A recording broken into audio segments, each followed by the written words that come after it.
देखो रिकॉर्डिंग का मैसेज क्या है, स्क्रीन शेयर करो।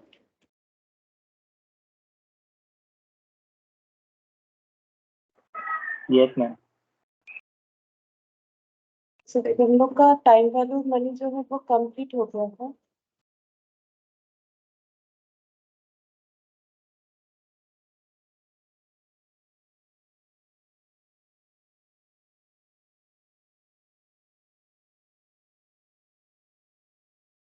Good evening ma'am.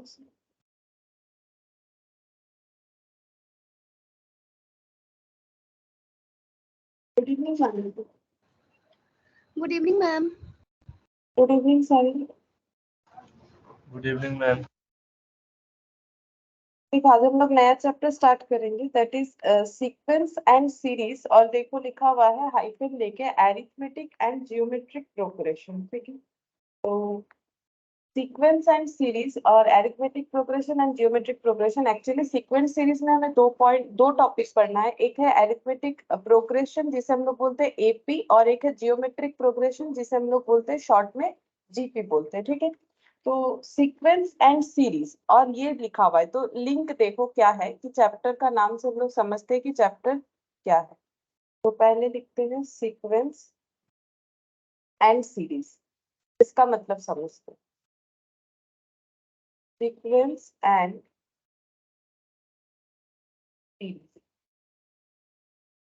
सीक्वेंस का मतलब क्या होता है, दोनों का मतलब अलग अलग होता है। ठीक है, सीक्वेंस का मतलब क्या है, सीक्वेंस जो है वो तीन बातों को लेके बनता है। ठीक है, ये ऐसे करके भी लिख सकते हो। सीक्वेंस जो है, सीक्वेंस का मतलब हो जाता है ordered plus collection of number plus with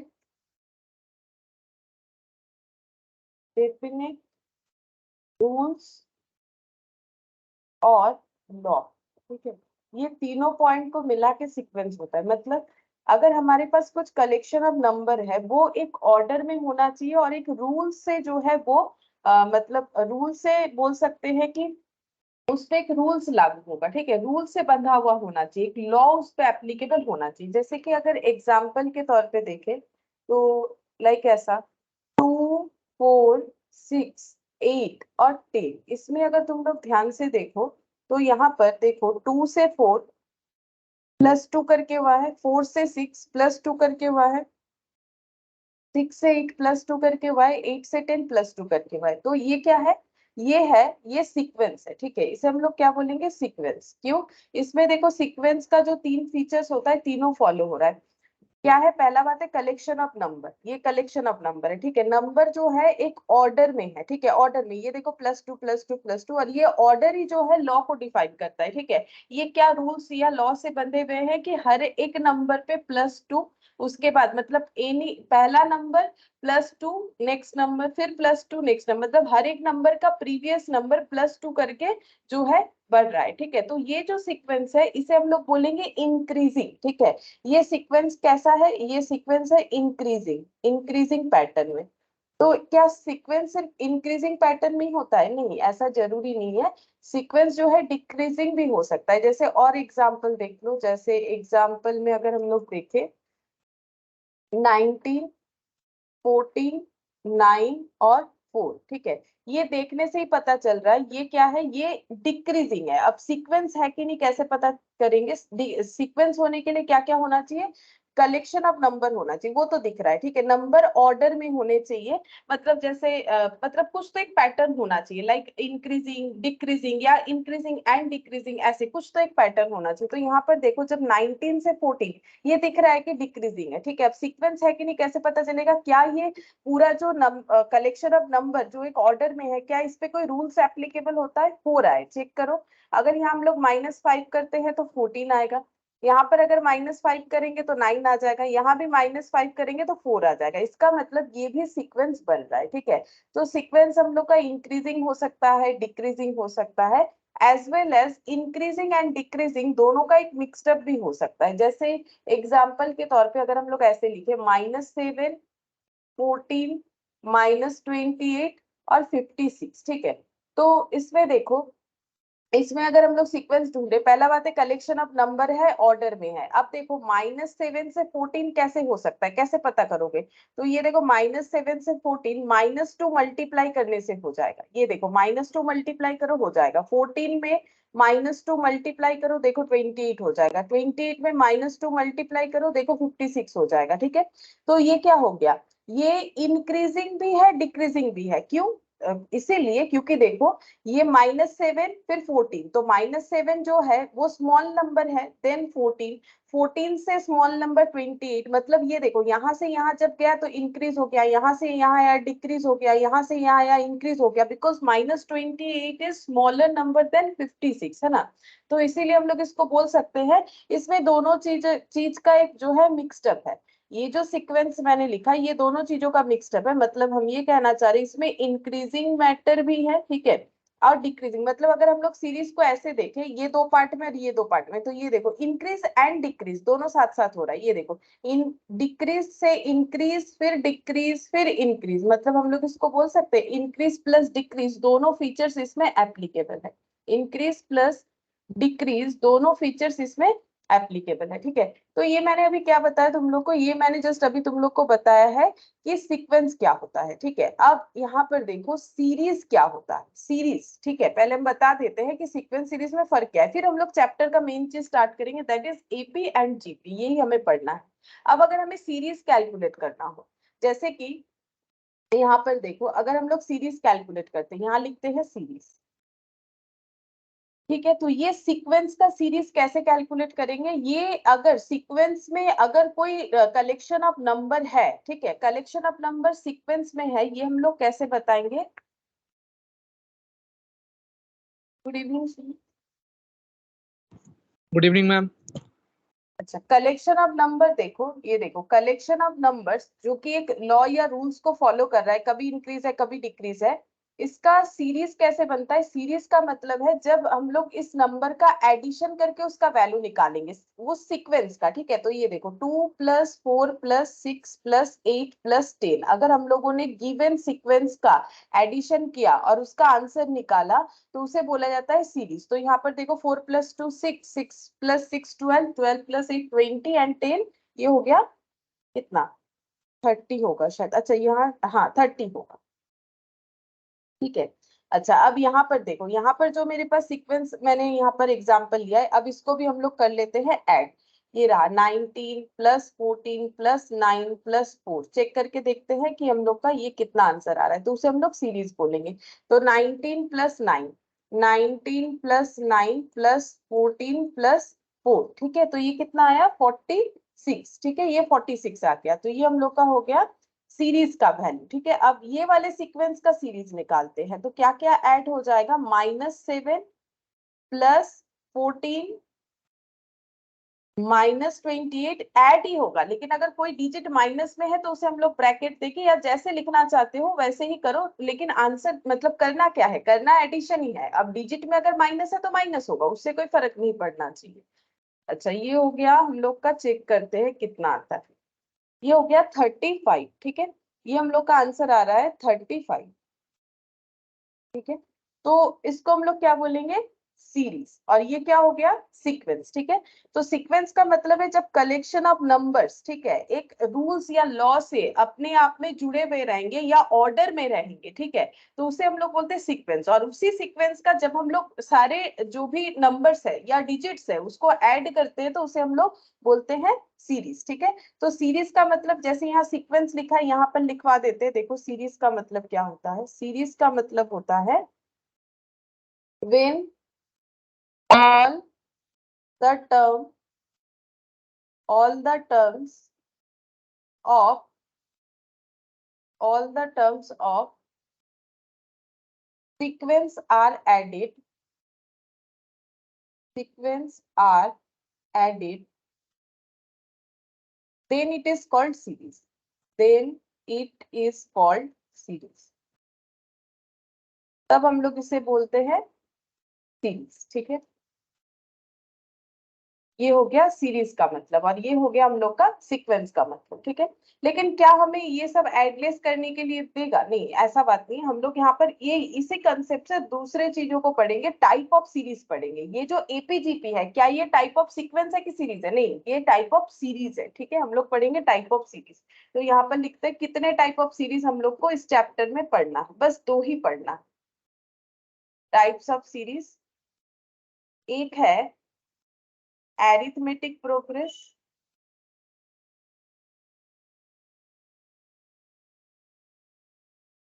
जिसको शॉर्ट में हम लोग बोलेंगे एपी, और दूसरा है जियोमेट्रिक प्रोग्रेस,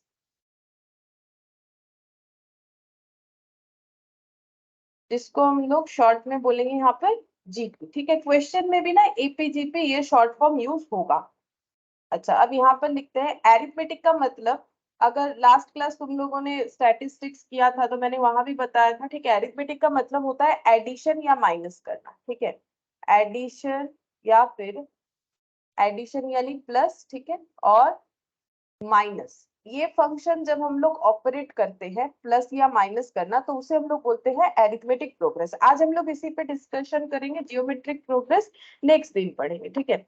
देखते हैं ये भी आज कितना हो पाता है। तो अभी देखो हम लोग का मेन पॉइंट ये स्टार्ट हो रहा है, लेकिन चैप्टर में लिखा हुआ है ना सीक्वेंस एंड सीरीज, इसीलिए मैंने सीक्वेंस और सीरीज का भी तुम लोग को डिफरेंस समझाया, ताकि तुम लोग, क्योंकि टाइप्स ऑफ सीरीज पढ़ रहे हो तो फिर पता भी तो चलना चाहिए कि सीरीज क्या होता है।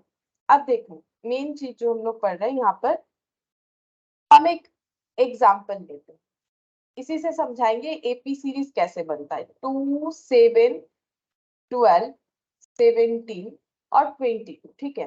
तो एक चीज तो कंफर्म हुआ कि सीरीज होने के लिए सीक्वेंस होना जरूरी है। देखो सीरीज का मतलब क्या, जब सीक्वेंस के सारे टर्म्स ऐड होते हैं तो उसे सीरीज बोलते हैं। तो फिर सीरीज यानी एडिशन तभी करना वैलिड होगा, और वो सीरीज कहलाएगा अगर सीक्वेंस में नंबर्स है तो, कलेक्शन ऑफ नंबर्स, ठीक है।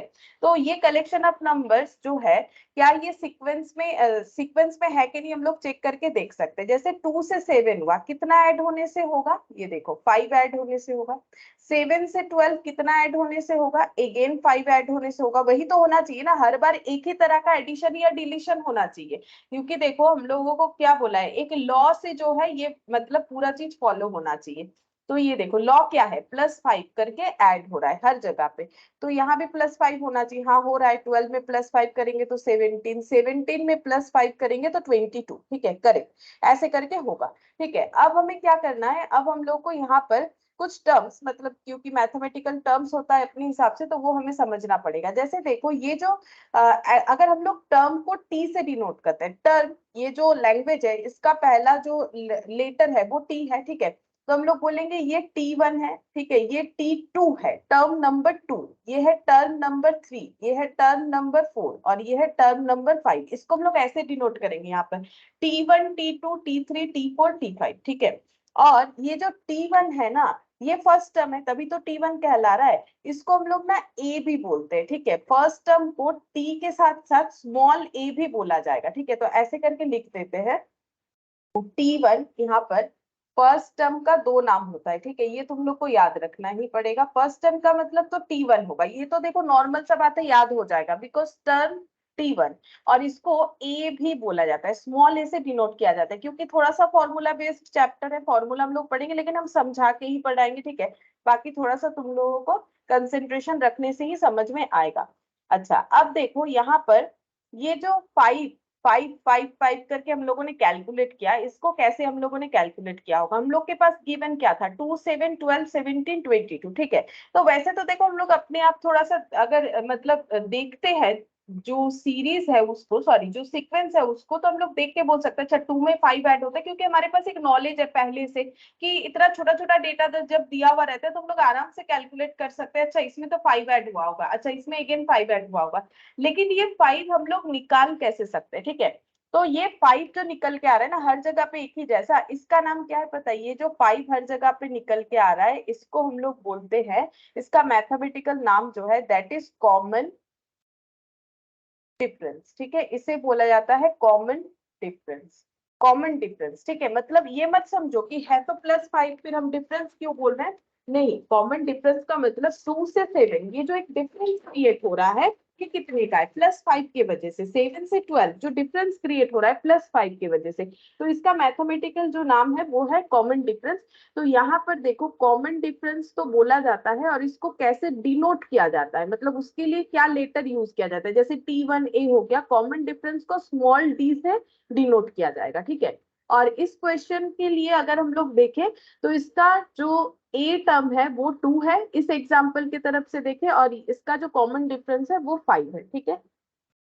अच्छा, अब यहाँ पर कॉमन डिफरेंस कैसे निकाला जाता है, तो कॉमन डिफरेंस का जो फॉर्मूला फॉलो होता है वो कुछ ऐसे होता है, देखो common difference equal to any term minus previous term, ठीक है, any term minus previous term. ये अगर हम लोग फॉलो करेंगे तो किसी भी सीक्वेंस का हम लोग कॉमन डिफरेंस निकाल सकते हैं। जैसे देखो मैंने क्या लिखा है, any term minus previous term, तो जैसे अगर 2 ले लेते हैं, ठीक है, एनी टर्म माइनस करना पड़ेगा प्रीवियस, लेकिन 2 के आगे तो कोई टर्म है नहीं तो इससे नहीं कैलकुलेट होगा, बाकी सभी से कैलकुलेट हो जाएगा। लाइक 7 ले लो, 7 ले लिया, any term minus previous term यानी 2, 5 आ जाएगा। अच्छा 12 लेके देख लो, 12 ले लिया, minus any term minus previous मतलब जस्ट प्रीवियस, ऐसा नहीं कि 12 का प्रीवियस 7 भी है, 12 का प्रीवियस 2 भी है, लेकिन हमें जस्ट प्रीवियस वाला लेना है, ठीक है। तो यहाँ पर 7 5 होगा। अच्छा अगर 17 पे ही चेक करते हो तो भी सेम बात होगा, इसका previous term just previous term 12 5 आ गया। फिर से अगर 22 को लेते हो तो भी देखो इसका जस्ट प्रीवियस टर्म 17 है, 17 माइनस कर दो 5 आ गया। इसका मतलब डी हमें कैसे निकालना है, वैसे हम लोग अगर विजुअलाइज करके निकाल पाते, जैसे यहाँ पर देखने से लग रहा है 5, ठीक है, लेकिन एक्चुअली तरीका क्या है निकालने का, any term minus previous term करने पे निकल के आता है, ठीक है। अच्छा अब ये तो क्या एक तरह से मैंने समझाया, ठीक है, ये एक तरीका हो गया समझने का। दूसरा और एक पॉइंट है, उस तरीके से हम लोग समझेंगे तो फॉर्मूला हमारा इजी हो जाएगा समझने में। तो मैंने देखो यहाँ पर ये जो टर्म है ना, थोड़ा सा इसको गैप में लिखा है समझाने के लिए, ठीक है। यहाँ पर मैंने तुम लोग को क्या समझाया, कुछ टर्म्स बता दिए जो कि तुम लोग को याद रखना पड़ेगा क्योंकि फॉर्मूले में काम आएगा। देखो फर्स्ट टर्म को देखो, टर्म को T1 T2 T3 ऐसे करके चलेगा, जितना सारा टर्म होगा फर्स्ट टर्म को T1 बोलोगे या फिर ए, तो दोनों ही याद रखना, ए या T1, T1 तो याद रह जाएगा, ए कॉमन डिफरेंस को स्मॉल डी से डिनोट किया जाता है, तो ये ए और डी ये वाला चीज तुम लोग को याद करना पड़ेगा। अच्छा अब यहाँ पर देखो ये 2 जो है इसको हम लोग क्या बोलेंगे, 2 जो है इसको हम लोग बोलेंगे T1, इसको हम लोग नहीं, अच्छा T1 को ना बाद में लिखेंगे, 2 को हम लोग बोलेंगे ए, ठीक है। मैंने अभी अभी तुम लोग को बोला कि first term is called a और T1, तो मुझे लिखना है ए। अच्छा अगर मुझे बोले 7 कैसे आया, क्या हम ये बोल सकते a प्लस डी करने से 7 आएगा, चेक करके देखो, क्या a प्लस डी करने से 7 नहीं आएगा, बिल्कुल आएगा। a का मतलब कितना है 2 और d का मतलब कितना है 5, तो ये हो गया 7, ठीक है। तो 12 कैसे करके आएगा, अगर a प्लस डी इस तरीके के फॉर्मेट में हम लोग लिखना चाहते हैं तो 12 कैसे आएगा बोल सकते हो, अगर हमें इस फॉर्मेट में लिखना है मतलब फर्स्ट टर्म प्लस करके लिखना है तो 12 को कैसे डिनोट करें बताओ। A plus 2D। हाँ a प्लस डी, ठीक है, जिसको हम लोग बोल सकते हैं a प्लस 2d, ठीक है, a प्लस 2d। क्यों देखो, क्योंकि अगर हम लोग से 2 जो है मुझे क्या करना है इस तरीके से फॉर्मेट में डिफाइन करना है, तो 2 यानी a प्लस डी, तो चेक करके देखो ना 12 आता है कि नहीं, 2 प्लस 5 12 आ गया। अच्छा तो फिर 17 को कैसे डिनोट करेंगे, अगर समझ में आया तो बोलो 17 को कैसे डिनोट करेंगे,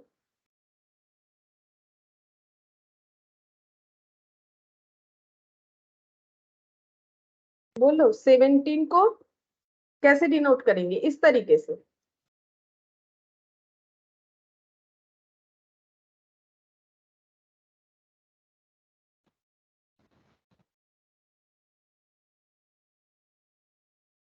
गुड इवनिंग अर्षद,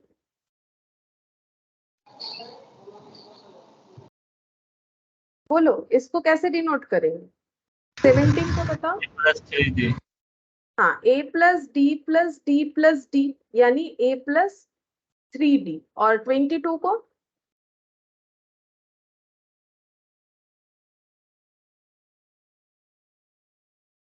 बाकी लोगों को नहीं समझ में आ रहा A है, plus 4D। a plus 4d यानी d प्लस डी यानी कि a+4d, ठीक है।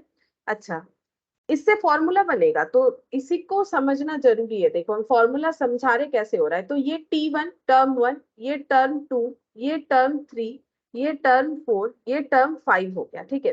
तो अगर हम लोग को बहुत सारा टर्म दे दे, जैसे T1 T2 T3 dot dot करके अगर टर्म हमारा चलता ही जाए तो कितना तक जाएगा। जैसे देखो T1 होगा, T2 होगा, उसके बाद T3 होगा, उसके बाद T4, जितना तक हम लोग लिख सकते हैं। तो लास्ट वाले टर्म को हम लोग Tn बोल सकते हैं, ठीक है। नंबर ऑफ टर्म n से डिनोट कर सकते हैं। तो Tn का वैल्यू हम लोग कैसे निकाल सकते हैं, ये देखो। मतलब टर्म का फॉर्मूला सीख रहे हैं, पहला वाला फॉर्मूला। Tn का मतलब हो जाएगा a+n-1 इंटू डी, ठीक है। बात में देखो, ये जो मैंने लिखा है ना, इसमें पूरा लॉजिक है। देखो Tn मैंने क्या लिखा, a+n-1 इंटू डी, ठीक है। ये क्यों लिखा, देखो यहाँ पर Tn अगर हमें निकालना है, सोचो हम लोग को Tn निकालना है, ठीक है। तो Tn हम लोग कैसे निकालेंगे, देखो कोई भी टर्म हम लोग निकालते हैं तो उसे कैसे निकाल रहे हैं, a प्लस, अगर सेकेंड टर्म है तो उसमें डिफरेंस एक बार ऐड हो रहा है, ठीक है। ये देखो हम लोग फर्स्ट टर्म से चेक करेंगे, इसमें डिफरेंस एक बार ऐड हो रहा है। अगर हमें 12 चाहिए तो 2+5+5 तब 12 होगा। 2+5+5, ये देखो ना, जब हम लोग 12 तक जा रहे हैं, अगर 2 से 12 कैसे जा रहे हैं ये हम लोग जो है डिसाइड करना चाहे तो 2 में 5 ऐड, फिर 5 ऐड, फिर 12। अगर हम लोग ये डिसाइड करें कि 2 से 17 कैसे जा रहे हैं, 2 में 5 ऐड, फिर 5 ऐड, फिर 5 ऐड। अगर हम लोग ये डिसाइड करना चाहते हैं कि 2 से 22 तक कैसे जा रहे हैं, तो 2 में 5 ऐड, फिर 5, फिर 5, अगेन 5 एंड लास्ट 5, ठीक है। तो ऐसे करके हमारे पास कितना आ जाता है, 22 आ जाता है। कोई भी एग्जाम्पल हो इसी तरीके से हो जाएगा। अच्छा, अब देखो हम लोग का Tn हम लोग कैसे फाइंड आउट कर सकते हैं। तो ये देखो कैसे फाइंड आउट होगा। हम लोग को पता है कि T1 A होता है। देखो हम लोगों ने अभी अभी समझा ना, T1 का मतलब A होता है। तो फॉर्मूला में मैंने क्या लिखा है, a+n-1 इंटू डी, ठीक है। n मतलब वो वाला टर्म जो हम लोग निकाल रहे हैं, ये देखो n मतलब वो वाला टर्म जो हम लोग निकाल रहे हैं, ठीक है। और d का मतलब क्या होता है, d का मतलब होता है डिफरेंस बिटवीन टू टर्म्स। ये देखो डी का मतलब होता है any term minus previous term ना। तो any term minus previous term हम लोग कैसे निकाल सकते हैं, हम लोग ऐसा कर सकते हैं, T2 अगर कुछ है और T3 कुछ है तो हम लोग कैसे करके D निकाल सकते हैं। ये देखो अगर T1 A है, सीधा सा बात है, तो T2 क्या होगा, A+D होगा। T2 A+D हो जाएगा, ठीक है। मतलब डिफरेंस ऐड हुआ। T3 कैसे होगा, A+2D हो जाएगा, मतलब दो बार D ऐड हो जाएगा। अच्छा, अगर ये पैटर्न चल रहा है तो हम लोग Tn कैसे निकाल सकते हैं। Tn हम लोग का जो लास्ट टर्म है वो कैसे आएगा, कोई भी टर्म हम लोग कैसे निकालते हैं, कोई भी टर्म हम लोग को निकालना है तो हम लोग a प्लस उसमें डिफरेंस को ऐड कर देते हैं, ठीक है। तो यहाँ पर देखो a प्लस उसमें डिफरेंस को हम लोगों ने ऐड कर दिया। अब n देने से क्या होगा, n-1 करने से क्या होगा, एक चीज देखो, n-1 का मतलब, इस पे देखोगे तो समझ में आएगा। ये T2 है, ठीक है, मतलब सेकेंड टर्म है। तो सेकेंड टर्म है तो इसमें n का वैल्यू क्या हो गया, 2 हो गया। देखो n का वैल्यू क्या आ रहा है, 2 आ रहा है, क्योंकि हम लोग का फॉर्मूला क्या है, n है। तो n मतलब नंबर ऑफ टर्म, ये सेकेंड टर्म है, ठीक है, सेकेंड टर्म है। तो इसको इस फॉर्मूले में अगर ट्रांसफर करते हैं तो देखो कैसे होगा।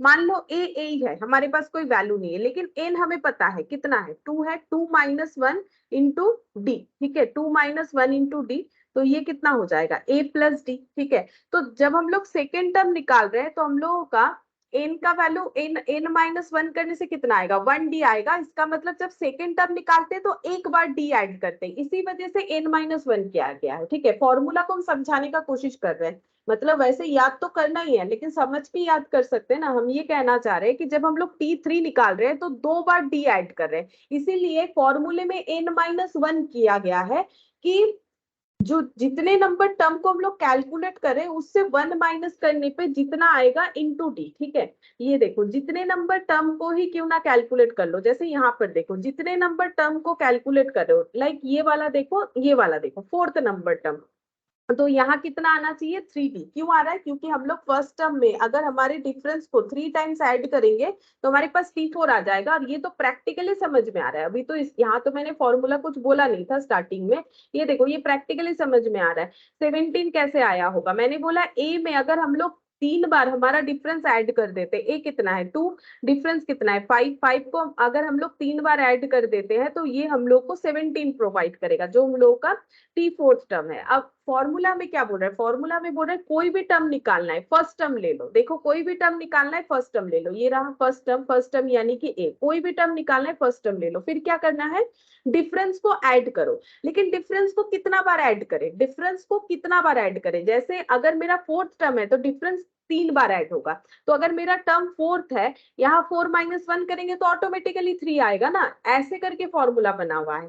क्या करना है, कोई भी टर्म मुझे निकालना है, फर्स्ट टर्म में डिफरेंस को ऐड करना है, लेकिन डिफरेंस कितने टाइम ऐड करें वो डिपेंड करता है कितना नंबर टर्म हम लोग कैलकुलेट कर रहे हैं। अगर फिफ्थ टर्म कैलकुलेट कर रहे हैं तो 4 टाइम्स डी को ऐड करना पड़ेगा, क्यों बताओ, उसका भी लॉजिक है।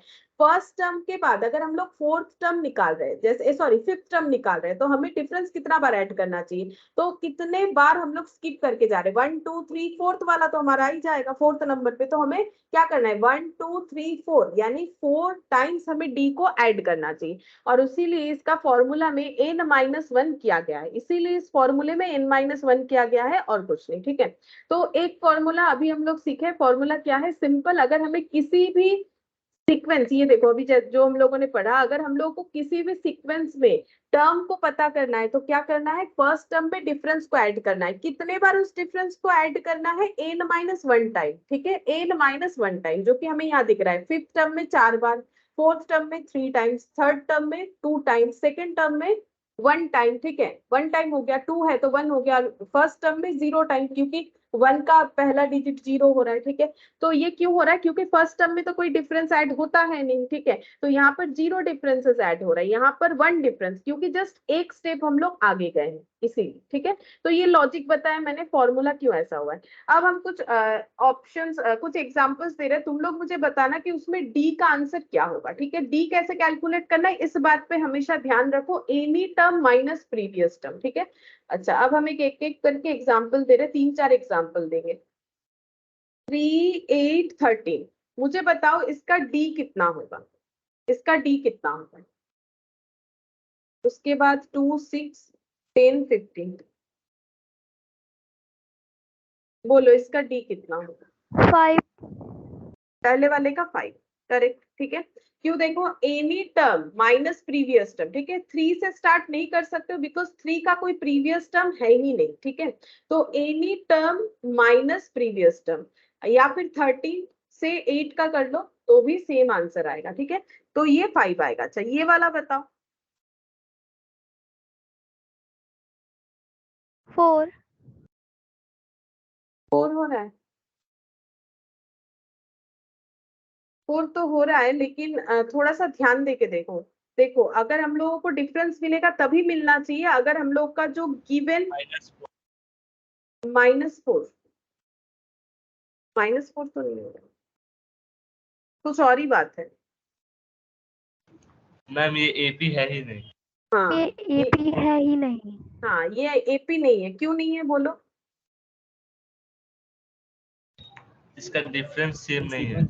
हाँ डिफरेंस सेम नहीं है, देखो सीक्वेंस नहीं है, ये पहला बात है, ये सीक्वेंस ही नहीं है, तो इसका सीरीज कैसे निकालेंगे, क्योंकि सीक्वेंस होने के लिए कलेक्शन ऑफ नंबर को एक पर्टिकुलर रूल से जो है फॉलो करना पड़ेगा, ठीक है। जैसे ये देखो 2 से 6 +4 हुआ, 6 से 10 +4 हुआ, लेकिन 10 से 15 देखो +5 हो रहा है, मतलब इसका डी हम लोग का 4 अगर आंसर देते हो तो नहीं होगा, बिकॉज ये सीरीज ही नहीं बन सकता है, ठीक है, ये सीरीज ही नहीं बन सकता है, ये एपी नहीं है, ठीक है, ये एपी नहीं है, ये सीरीज बन ही नहीं सकता है, क्योंकि सीरीज बनने के लिए एक पर्टिकुलर रूल से ऑर्डर्ड नंबर या जो कलेक्शन ऑफ नंबर है वो मतलब अपने एक रूल्स में बंधे हुए होने चाहिए, तो ये देखो इसमें जैसे हो रहा था, ये देखो, ठीक है।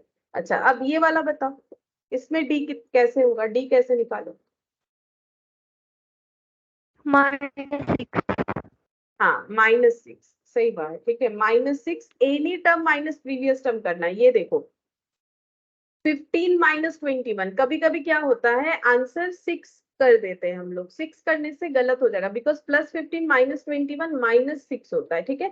इसमें अगर देखोगे तो ये भी -6 करने से होगा, ये भी -6, क्योंकि +6 करने से कैसे होगा, सोचो ना, ये तो डिक्रीजिंग है, तो 21 में +6 करेंगे तो 15 से ज्यादा आ जाएगा, तो फिर कैसे होगा, है ना। तो ये हम लोग का क्या हो गया, ये हम लोग का हो गया डिफरेंस कैलकुलेशन, ठीक है। अच्छा, अब ठीक है, हम लोग थोड़ा थोड़ा समझ रहे हैं कि क्या हो रहा है। अब हम लोग क्या कर सकते हैं, यहां से एग्जाम्पल्स जो है कर सकते हैं।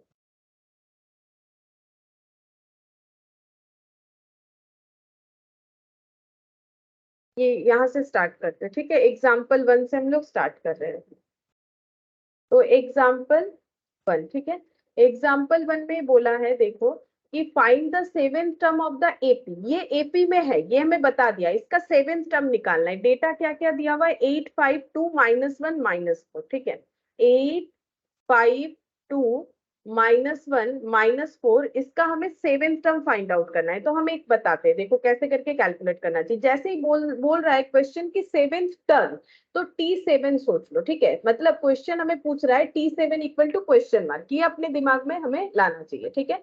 अच्छा, अभी हम लोगों ने टर्म का फॉर्मूला सीखा, क्या है, देखो टर्म का फॉर्मूला, टर्म कैसे बनता है, कोई भी टर्म कैसे बन रहा है, फर्स्ट टर्म और उसमें डिफरेंसेस को ऐड करते हुए, ठीक है। अच्छा, क्या डिफरेंस मेरा नेगेटिव आएगा तो ऐड नहीं होगा, मतलब हम ये कहना चाह रहे हैं, रूल्स एक ही है, 21 प्लस माइनस ऑफ 6, ठीक है। मतलब डिफरेंस को मुझे क्या करना है, ऐड ही करना है। अब वो प्लस माइनस होके माइनस हो जा रहा है, बात अलग है।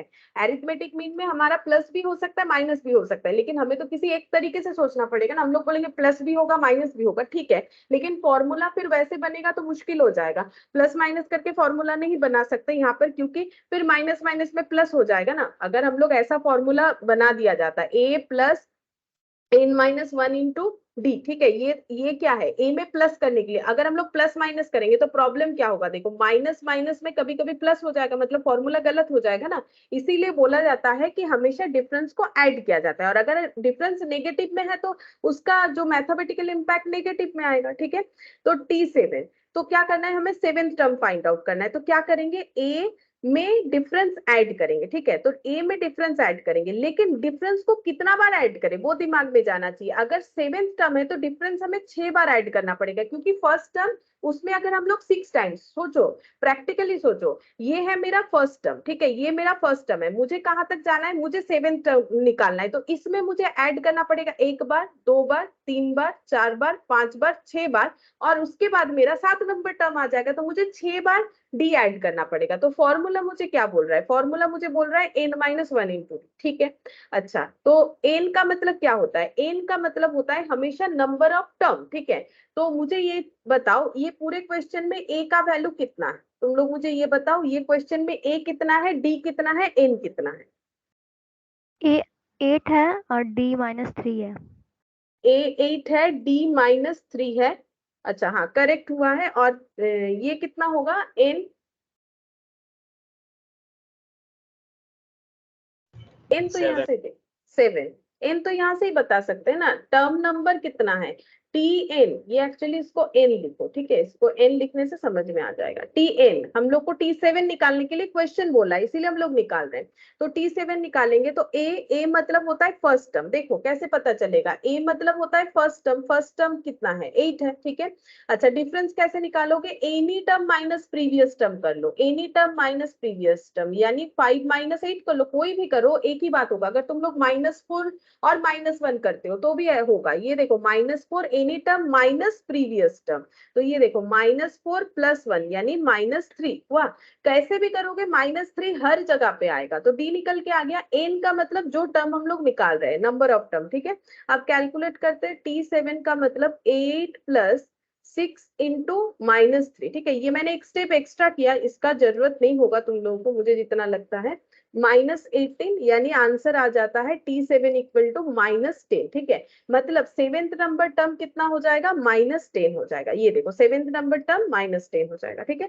तो एक एक पॉइंट को अगर ध्यान से सुनोगे और लॉजिकली सोच के देखो ना, फर्स्ट टर्म है, उसके बाद मुझे सेवेंथ नंबर टर्म चाहिए, तो डी एक बार ऐड 2, 3 4 5 6 1 2 3 4 5 6 और ये 7th नंबर टर्म आ जाएगा। तो इस तरीके से सोच सकते हैं। और फॉर्मूला हमें क्या बोल रहा है, n-1 करने के लिए, ठीक है, जितना नंबर टर्म निकालोगे उससे एक कम डी ऐड करना पड़ता है। अच्छा, इसके बाद हम लोग ये वाला एग्जांपल करेंगे, which term of the AP, ये देखो ये क्वेश्चन में क्या दिया है, which term of the AP is 17/√7 ऐसे करके दिया हुआ है। ठीक है, हम डेटा लिख लेते हैं यहाँ पर।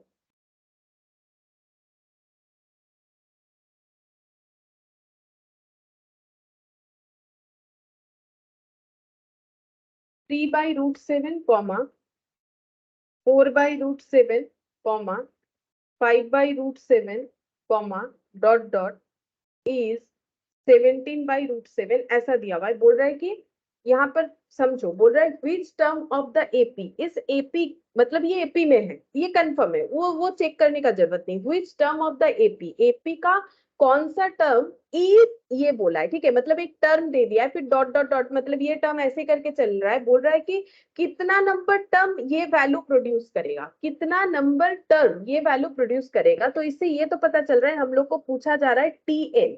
ठीक है, टीएन। अच्छा, अब हमें पूछ रहा है कि कितना नंबर टर्म ये वैल्यू प्रोड्यूस करेगा। ये पूरा एक एपी में है, फिर डॉट डॉट करके देके बोल रहा है कि कौन सा टर्म ये वैल्यू को प्रोड्यूस करेगा। तो हम लोग मान लेते हैं कि टीएन जो है, टीएन का वैल्यू जो है वो 17/√7 हो सकता है। ठीक है, ऐसा मान के हम लोग क्वेश्चन को सॉल्व कर सकते हैं। अच्छा, अभी हमें पता है कि टीएन का मतलब होता है a plus n-1 into D. ठीक है, और ये टर्म इस एपी को ही बता रहा है। ठीक है, इस एपी का ही एक टर्म ये है। तो कितना नंबर टर्म है वही हमें फाइंड आउट करना है। तो एन हमें इस क्वेश्चन में नहीं पता, ए पता होगा। बोलो ए कितना है इस एपी में, ए कितना है? 3/√7। हाँ, इस एपी में 3/√7 ए है। ठीक है, ए है 3/√7। डी बता दो, any term minus previous term करके, कोई भी। 1/√7। हाँ, 1/√7। जैसे ये देखो 4/√7 माइनस 3/√7 कर लेते हैं। ठीक है, हम ये दोनों स्टार्टिंग वाला ही ले रहे हैं, ज्यादा पीछे का लेके क्या फायदा, सभी में एक ही आंसर आएगा। ठीक है, तो √7 4 - 3 यानी 1/√7, ये कंफर्म हो गया। ठीक है, ये कंफर्म हो गया। अच्छा, डी का मतलब हम लोग का आ गया, डी का मतलब हम लोग का आ गया 1/√7। ठीक है, अच्छा, अब टी एन हमें पता है 17/√7। हम लोगों ने माना है कि जो टर्म टी एन है उसका वैल्यू 17/√7 है, तो हम लोग टी एन की जगह 17/√7 लिख सकते हैं। अब इसे सॉल्व करेंगे तो एन निकल के आ जाएगा। ठीक है, अब इसको हम लोग सॉल्व करते हैं, ये इधर लेके आ जाएंगे। देखो सॉल्व करने का तरीका कैसे आसानी से कर सकते हैं, ये इधर लेके आ जाओ। ठीक है, अब ये जो है n-1 डिवाइडेड बाई √7 हो गया मल्टीप्लीकेशन करके। अब यहाँ पर √7, 17 - 3 n-1 डिवाइडेड बाई √7। अब नीचे दोनों जगह पे √7 है, √7 हटा दो तो ये कितना हो जाएगा, यहाँ पर लिखते हैं। इसके बाद ये हो जाएगा हम लोग का 14/√7 हटा देते हैं, 14 इक्वल टू n-1, क्योंकि दोनों साइड √7 है तो हम लोग उसे एलिमिनेट कर सकते हैं। तो 14 + 1 इक्वल टू n, यानी n इक्वल टू 15, यानी ये जो टर्म है ये 15th नंबर टर्म है इस एपी का, ये 15th नंबर टर्म। ये देखो चेक करके देखते हैं 15 हम लोग का आंसर आया क्यों। ये देखो 15th टर्म जो है वो 17/√7। ठीक है, 17/√7 है। सिंपल, अभी हम लोग जो भी क्वेश्चन करेंगे ना, तुम लोग इतना समझ लो कि हम लोग a + n-1 इंटू डी पे ही करेंगे जब तक हम दूसरा फॉर्मूला नहीं बोल रहे। तो तुम लोग कोशिश करो आंसर देने का। ठीक है, अच्छा, अब इसके बाद हम लोग एग्जाम्पल 3 करते हैं। ये रहा, बोल रहा है if 5th and 12th term of an AP, कोई एक एपी सीरीज है जिसका 5th और 12th टर्म, 5th बोलने से ही दिमाग में T5 आना चाहिए, 12th बोलने से ही T12 आना चाहिए, आर 14 and 35। अच्छा, ये जो है बोल रहा है 14 और ये जो है बोल रहा है 35। बोल रहा है फाइंड द एपी। अगर किसी एक एपी का 5th और 12th टर्म का वैल्यू दे दिया है, हम लोग को बोल रहे हैं एपी निकालने के लिए, तो हम लोग कैसे कैलकुलेट कर सकते हैं। ठीक है, ये थोड़ा सा क्वेश्चन जो है इलेबोरेटिव वे में हम बताएंगे, लेकिन एमसीक्यू में जाके हम बताएंगे कि कैसे करके उसको आसानी से कर सकते हो। लेकिन अभी थोड़ा सा इस चैप्टर का बेस बनाने के लिए हमें जो है थोड़ा सा इलेबोरेटिव वे में कर लेना चाहिए। ठीक है, तो यहाँ पर देखो 5th टर्म बताया है और एक उसके साथ साथ हमें बता रहा है 12th टर्म। ठीक है, 5th टर्म का वैल्यू 14 बोला है, 12th टर्म का वैल्यू 35 बोला है, ये क्वेश्चन में ही हमें बोल दिया। ठीक है, अब बोल रहा है बताओ एपी क्या होगा, एपी सीरीज हमें बताना है। तो एपी बताने के लिए हमें क्या चाहिए, first term, second term, third term, dot dot करके लिख देंगे। 3-4 डेटा लिखने से ही तो होगा। जैसे यहाँ पर देखो ये एक एपी सीरीज है, 3 डेटा हमें बताया था, तो हम लोग 3 से 4 डेटा लिख सकते हैं। अच्छा, अब देखो T5 का मतलब हम लोग क्या बोलेंगे, a प्लस एन, एन के जगह 5 लिख देंगे, या फिर ऐसे देखो n-1 इंटू डी, तो यहाँ पर लिख सकते हैं ऐसे, या फिर ऐसे लिखो Tn equal to a plus n-1 into D, ये हमें पता है। तो T5 इक्वल टू क्या हो जाएगा, a प्लस 5-1 इंटू डी, यानी कि T14 equal to, sorry T14 बोल रहे हैं, 14 इक्वल टू, क्योंकि T5 का वैल्यू अभी अभी हम लोगों ने देखा है, क्वेश्चन में गिवन है T5 का वैल्यू 14। ये देखो यहाँ पर हम लिख देते हैं 14 equal to a plus 4d, ये आ गया। सिमिलर वे से हम लोग T12 को सॉल्व करेंगे। देखो Tn इक्वल टू, हम लोग को पता है Tn equal to a plus n-1 into d, तो T12 हमें पता करना है इस फॉर्मूले पे। तो a हमें नहीं पता, n पता है, 12-1 इंटू टी, तो T12 जिसका वैल्यू 35 क्वेश्चन में गिवन है, वो हो गया हम लोगों का a प्लस 11। ठीक है, अब हम लोग क्या करेंगे, इस दोनों को नॉर्मल सॉल्व कर देंगे। जैसे तुम लोग एक्स वाई को सॉल्व करते हो ना, उसी तरीके से हम लोग सॉल्व कर देंगे, इक्वेशन सॉल्व करेंगे। तो कैसे होगा, a plus 4d equal to 14 और a plus 11d equal to 35। हम तो इस तरीके से करते हैं, तुम लोग किसी और मेथड से कर सकते हो, लेकिन ये बेस्ट होता है, एलिमिनेशन मेथड बोलते हैं इसे, इसमें हम लोग जल्दी कर सकते हैं। ठीक है, तो हम लोग क्या करेंगे, 1-2 कर रहे हैं, तो ये 1 हो गया, a plus 4d equal to 14, minus करना है 2। सेकेंड इक्वेशन क्या है, a प्लस 11d और 35, माइनस करेंगे तो हम यहाँ नीचे नीचे ऐसे माइनस लिखते हैं। ठीक है, तुम लोग अगर किसी और तरीके से करते हो तो वो भी कर सकते हो। ठीक है, अब यहाँ पर ये कैंसिल आउट, 4-11 करने से कितना आ जाएगा, -7d आएगा, माइनस आएगा, इस बात का ध्यान रखो। और यहाँ पर हो गया -21, तो d इक्वल -21 डिवाइडेड बाई -7, यानी कि 3 आ गया। अच्छा, अब हम लोग के पास अगर d आ गया तो हम लोग क्या कर सकते हैं, a भी फाइंड आउट कर सकते हैं। कैसे, किसी भी एक इक्वेशन में पुट कर दो d का वैल्यू। ठीक है, तो हम लोग ऐसे करते हैं, a plus 4d equal to 14, ये दिया हुआ है, ऐसे लिखते हैं, put a d equal to 3 in equation 1। ठीक है, इक्वेशन 1 में d का वैल्यू पुट करने से कितना आंसर आएगा, 3 इंटू 4, एक्चुअली 4 इंटू 3 कर देते, समझने में आसान रहेगा तुम लोग के लिए। ये हो गया 14, a इक्वल टू 14 माइनस 12, यानी a इक्वल टू कितना हो जाएगा, 2। ठीक है, अच्छा a मिल गया, d मिल गया, क्या हम लोग एपी सीरीज बना सकते हैं, बोलो कितना होगा एपी सीरीज। एपी सीरीज क्या होगा, हमें तो वही बोला है ना, सीरीज बता दो, तो a मिल गया, तो एपी सीरीज का पहला टर्म क्या होता है, एपी सीरीज का पहला टर्म तो a ही होता है ना, तो एपी सीरीज क्या होगा, बताओ क्या क्या लिखे एपी सीरीज में, पहला टर्म क्या होगा, 2, 5, हाँ 8, और 2 बता दो, 11, 14।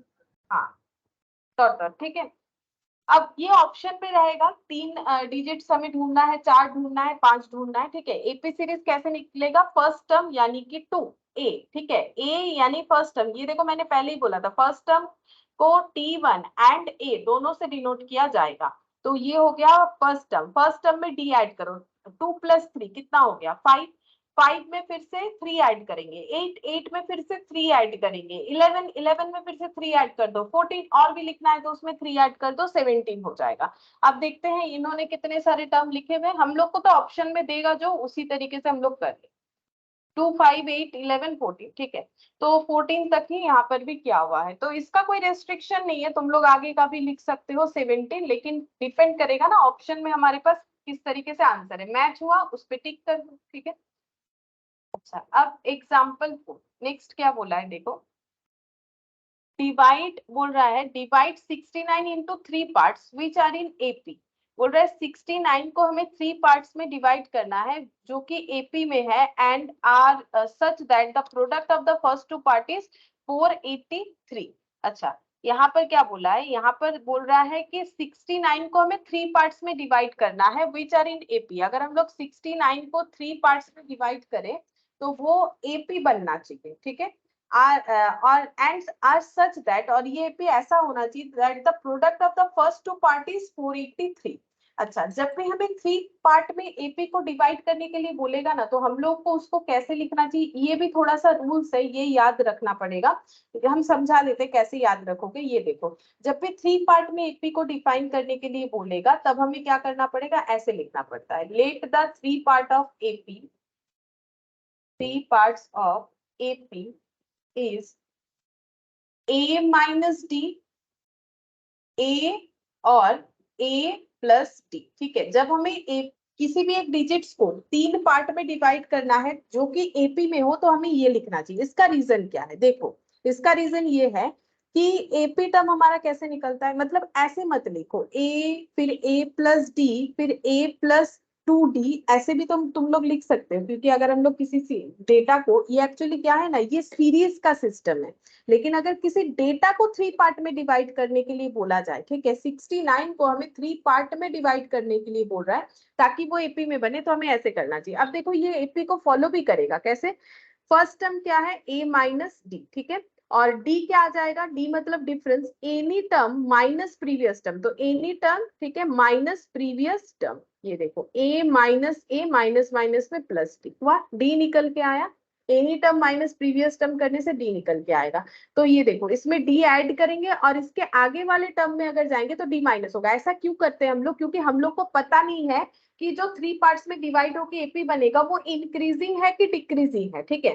तो इसीलिए हम लोगों ने क्या किया, अगर देखो ये a है, अगर इधर a प्लस डी लिखा है, मतलब ये वैल्यू जो भी आएगा ये वैल्यू उससे ज्यादा आएगा, ठीक है। ये वैल्यू जितना भी आएगा ये वैल्यू उससे ज्यादा आएगा क्योंकि a प्लस डी है, और ये वैल्यू जितना भी आएगा उससे ये वैल्यू माइनस में आएगा। सोच के देखो, क्योंकि इधर क्या है, बीच में a लिखा है मैंने और यहाँ प्लस डी और यहाँ माइनस डी किया है, ठीक है। तो इसीलिए अगर सीरीज हम लोग का इंक्रीजिंग डिक्रीजिंग क्या होगा वो तो हमें पता नहीं, तो हम लोग जब भी हमें 3 पार्ट्स में एपी को डिवाइड करने के लिए बोलेगा तो हम लोग दोनों पॉइंट को रखेंगे, ए इधर हम लोग का इंक्रीजिंग पार्ट है और इधर हम लोग का डिक्रीजिंग पार्ट है, ठीक है। ए माइनस डी, ए और ए प्लस डी, इस तरीके से रखना है, और ये बिल्कुल एपी बनेगा हम लोग का, क्योंकि एपी तभी होता है कि अगर कुछ कलेक्शन ऑफ नंबर्स जो कोई ऑर्डर्ड में लॉ के साथ रिलेटेड होते हैं, मतलब कुछ एक रूल्स रेगुलेशंस को फॉलो करते होते हैं।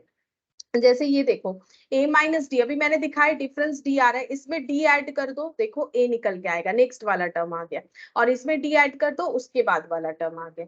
तो ये पॉइंट तुम लोगों को याद रखना है। अब कंडीशन क्या बोला है, देखो बोल रहा है कि ऐसे हमें डिवाइड करना है कि product of the first two parties 483, ठीक है, फर्स्ट 2 पार्ट का प्रोडक्ट बोल रहा है 483, और ये देखो डिवाइड 69 इंटू 3 पार्ट्स, और ताकि वो एपी बन जाए, मतलब ये जो 3 पार्ट्स है ये 69 का है, मतलब हम लोग बोल सकते हैं कि a माइनस डी, a और a प्लस डी को अगर हम लोग ऐड कर देंगे तो हमें 69 मिलेगा, क्योंकि ये 69 को 3 अलग अलग पार्ट में डिवाइड करने का तरीका है, तो ये तीनों को ऐड करने से 69 मिलेगा। तो यहाँ से हमें क्या मिल रहा है, सॉल्व करने से देखो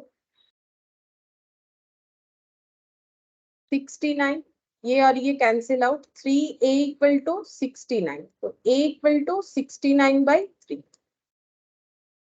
23 आ गया, ठीक है। अब तो आंसर आ ही जाएगा, डी निकालने से ही आंसर आ जाएगा। अगर ए मेरा 23 आ गया तो आराम से हम लोग डी भी निकाल सकते हैं, ठीक है। डी कैसे निकालेंगे, उसके लिए हमें क्या करने के लिए बोला है, product of the first 2 part, first 2 part ये है a माइनस डी और a, इसका प्रोडक्ट बोला है 483 होना चाहिए, ठीक है। प्रोडक्ट मतलब मल्टीप्लीकेशन, फर्स्ट 2 पार्ट, तो 483। यहाँ से a हम लोग को पता चल चुका है 23, तो वो पुट कर दिया मैंने, इंटू 23 इक्वल टू 483, तो 23 minus d equal to 483 divided by 23, check करते हैं कितना आता है, देखो 21 आ गया, ठीक है। 23 माइनस डी इक्वल टू 21, तो minus d equal to 21 minus 23, यानी कि माइनस डी इक्वल टू हो गया -2, तो d इक्वल टू 2 हो जाएगा, ठीक है। d का वैल्यू 2 हो गया। जैसे d का वैल्यू पता चल गया तो एपी का 3 पार्ट हम लोग निकाल सकते हैं, a माइनस डी है पहला पार्ट यानी 23 माइनस 2, दूसरा पार्ट है a यानी कि 23 और लास्ट पार्ट है a प्लस डी यानी कि 23 प्लस 2, तो ये हो गया 25 और ये हो जाएगा 21। तो 21, 23 और 25 चेक करते एक बार। 21, 23 और 25, ठीक है, तो ये एपी में बन रहा है कि नहीं वो भी चेक करो। 21, 23, 25 ये एपी बन रहा है, क्यों? देखो 21 से 23 प्लस 2, 23 से 25 प्लस 2, तो कलेक्शन ऑफ नंबर जो कि किस रूल से रिलेटेड है, मतलब सारे डेटा में 2 ऐड करने से नेक्स्ट वाला डेटा हमें मिल रहा है, ठीक है। तो ये देखो ये एक मतलब फॉर्मूला यहाँ पर एक अलग मिल रहा है हमें। अभी तक तो हम लोग टीएन वाला कर रहे थे, ये वाला देखो फॉर्मूला जो भी है पूरे लॉजिक के साथ है, हम तो समझा भी रहे, देखो तो तुम लोग को समझ के याद रखना चाहिए, ठीक। देखो याद तो थोड़ा सा रखना ही पड़ेगा लेकिन समझ के, ठीक है। ये ऐसा इसीलिए बनाया जाता है, फिर से एक बार बता देते, क्योंकि अब हम लोग का ये सीरीज इंक्रीजिंग होगा कि डिक्रीजिंग, हम लोग हमेशा मिडिल वाले को ए मान लेंगे और नेक्स्ट वाला को प्लस कर देंगे, आगे वाले को माइनस डी कर देंगे, ठीक है। इससे हम लोग का सोल्यूशन जो है करने में आसान हो जाता है जब हमें 3 पार्ट्स में डिवाइड करने के लिए। अब देखो नेक्स्ट क्वेश्चन बोल रहा है find the arithmetic mean between 4 and 10।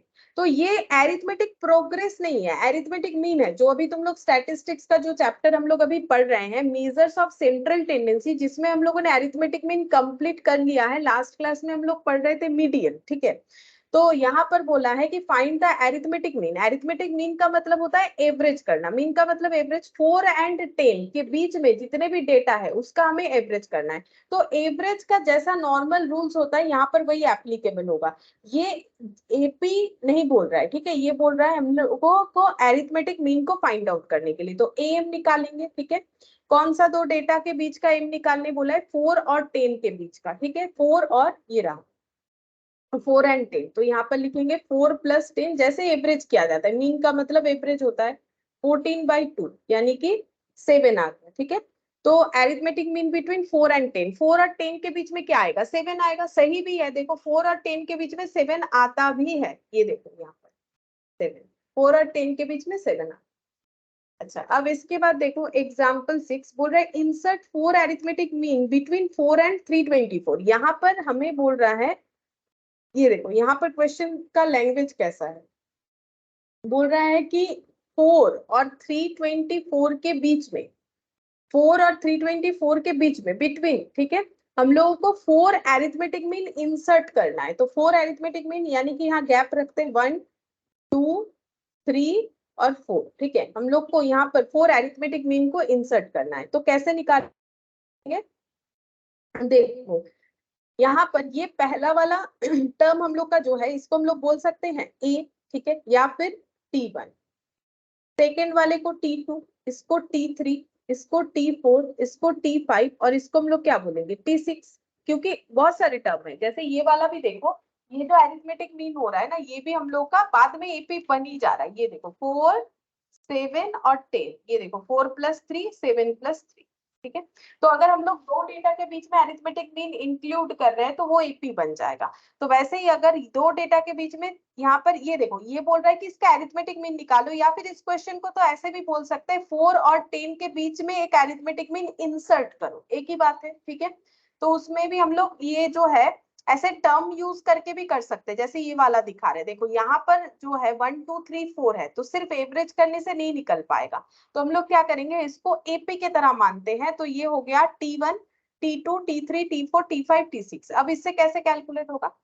अब हम लोग को ये पता चल गया है कि T1 का मतलब होता है 4, ठीक है, तो इसका मतलब यही हम लोग का A है। और T6 का मतलब है A + 6 - 1 × D, ठीक है, क्योंकि Tn का फॉर्मूला क्या है? A + n - 1 × D। तो हम लोग निकाल रहे हैं, हम लोग के पास T6 अवेलेबल है। T6 = A + 6 - 1 × D। T6 है 32, A है 4, ये देखो A है 4 और ये हो गया 5D। अच्छा, अब यहाँ से हम लोग क्या निकाल सकते हैं? D निकाल सकते हैं। तो 32 - 4 कर लो इधर, 28 हो गया इक्वल टू 5D। तो ये फ्रैक्शन में आ जाएगा। हाँ बोलो। 32 नहीं है, 324 है। अच्छा, गलत लिख दिया। हाँ 324।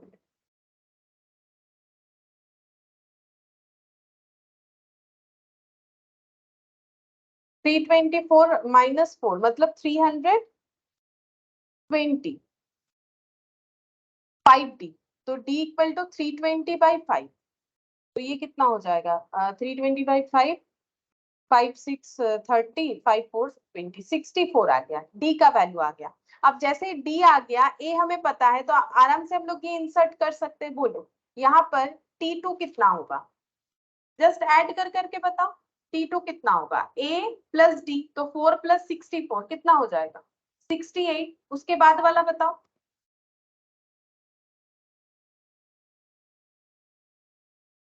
बोलो इसके बाद कितना होगा 72। 72, ठीक है। 68 में क्या करना है, 68 में सिंपल कितना 64 ऐड कर, सॉरी 4 में हमें क्या करना है, 4 में हम लोगों को ऐड करना पड़ेगा 68 में 64, नहीं गलत हो गया, 72 तो नहीं है मैम 132 आएगा ना। हाँ हाँ 132 आएगा, वही हम सोच रहे 132 होगा ना। हम लोग को क्या करना है 68 में 64 ऐड करना है ना।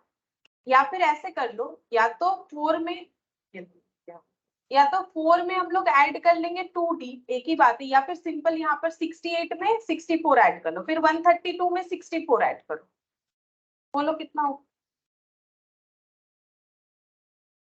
डिफरेंस ही तो ऐड करते जाना है 64, फिर यहाँ पर 190 आएगा। हाँ यहाँ 64 ऐड करेंगे 196 आएगा, उसके बाद 260। 260, फिर इसमें देखो 64 ऐड होने से यही वाला आ जाएगा, ठीक है। तो ऐसे करके हम लोग कैलकुलेट कर लेंगे जब हमें बहुत सारे अरिथमेटिक मीन को इंसर्ट करने बोलेगा। अगर हम लोग इसको भी क्या ऐसे करके कर सकते थे, बिल्कुल कर सकते हो, ये क्वेश्चन को भी T1 करके कर सकते हो, लेकिन उससे आसान तरीका ये है, देखो यहाँ पर T1 या फिर A का मतलब 4 हो गया। अब अगर हमें इन दोनों के बीच में अरिथमेटिक मीन इंसर्ट करने बोला है तो ये हम लोग का T3 हो जाएगा, ठीक है। 4 फिर बीच में एक गैप, फिर ये T3 हो गया 10। तो इससे हम लोग क्या कैलकुलेट कर सकते हैं, a plus 2d equal to 10 है, a हम लोग को पता है तो d निकाल लेंगे, ये देखो 6 आ गया, 2d equal to sorry d equal to 6/2, ये देखो d इक्वल टू कितना हो जाएगा 6/2 यानी कि 3। तो ये देखो 4 में 3 ऐड करने से 7 आ गया। देखो समझ में आया कि नहीं, हम ये बोल रहे हैं कि हम लोग का इसके पहले वाले क्वेश्चन ने ऐसे क्यों नहीं किया। अगर तुम लोग के दिमाग में ये क्वेश्चन आ रहा है तो हम लोग को यहाँ पर 4 और 10 के बीच में इंसर्ट करने बोला था एक अरिथमेटिक मीन, तो ये हम लोग का a या T1 हो गया, जो मैंने यहाँ डिनोट किया है। ये हम लोग का T3 हो जाएगा, T2 इसका मतलब निकालेंगे तो आंसर आ जाएगा। T3 का मतलब क्या है, T3 का मतलब 10 है, T3 का मतलब क्या होता है a प्लस 2, क्यों, क्योंकि a plus n minus 1 into d का मतलब होता है tn, ठीक है।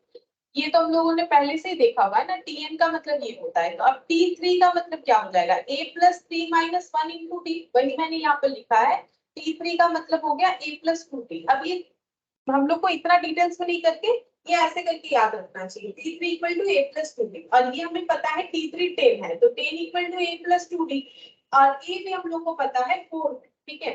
तो 10 इक्वल टू 4 प्लस 2d, तो 2d इक्वल टू कितना हो जाएगा 6, जहां से d इक्वल टू 3 आ जाएगा, वही मैंने यहाँ पर करके दिखाया है। तो अगर d 3 हो गया तो 4 में 3 ऐड करेंगे तो 7 आ जाएगा, तो ये हम हटा देंगे। एक ही बात है, तुम खुद से भी ये वाला कर सकते हो। तो अगर इंसर्ट करना चाहे, अगर हमें दो के बीच में ऐड करना है तो सिंपल एवरेज कर दो, जल्दी निकल जाएगा, ये शॉर्टकट है। या फिर तुम लोग को T1 T2 T3 करके करना पड़ेगा, लेकिन जब मोर देन 1 इंसर्ट करने के लिए बोला जाएगा तब तो एक ही सीरीज के फॉर्मूले में ही हमें करना है। एग्जाम्पल 6 इसके बाद सम वाला कंडीशन आ जाता है, ठीक है। सम ऑफ सीरीज, ये इसका जो फॉर्मूला है ये तुम लोग को अपने हिसाब से समझाएंगे। सम का फॉर्मूला यहाँ पर लिखते हैं।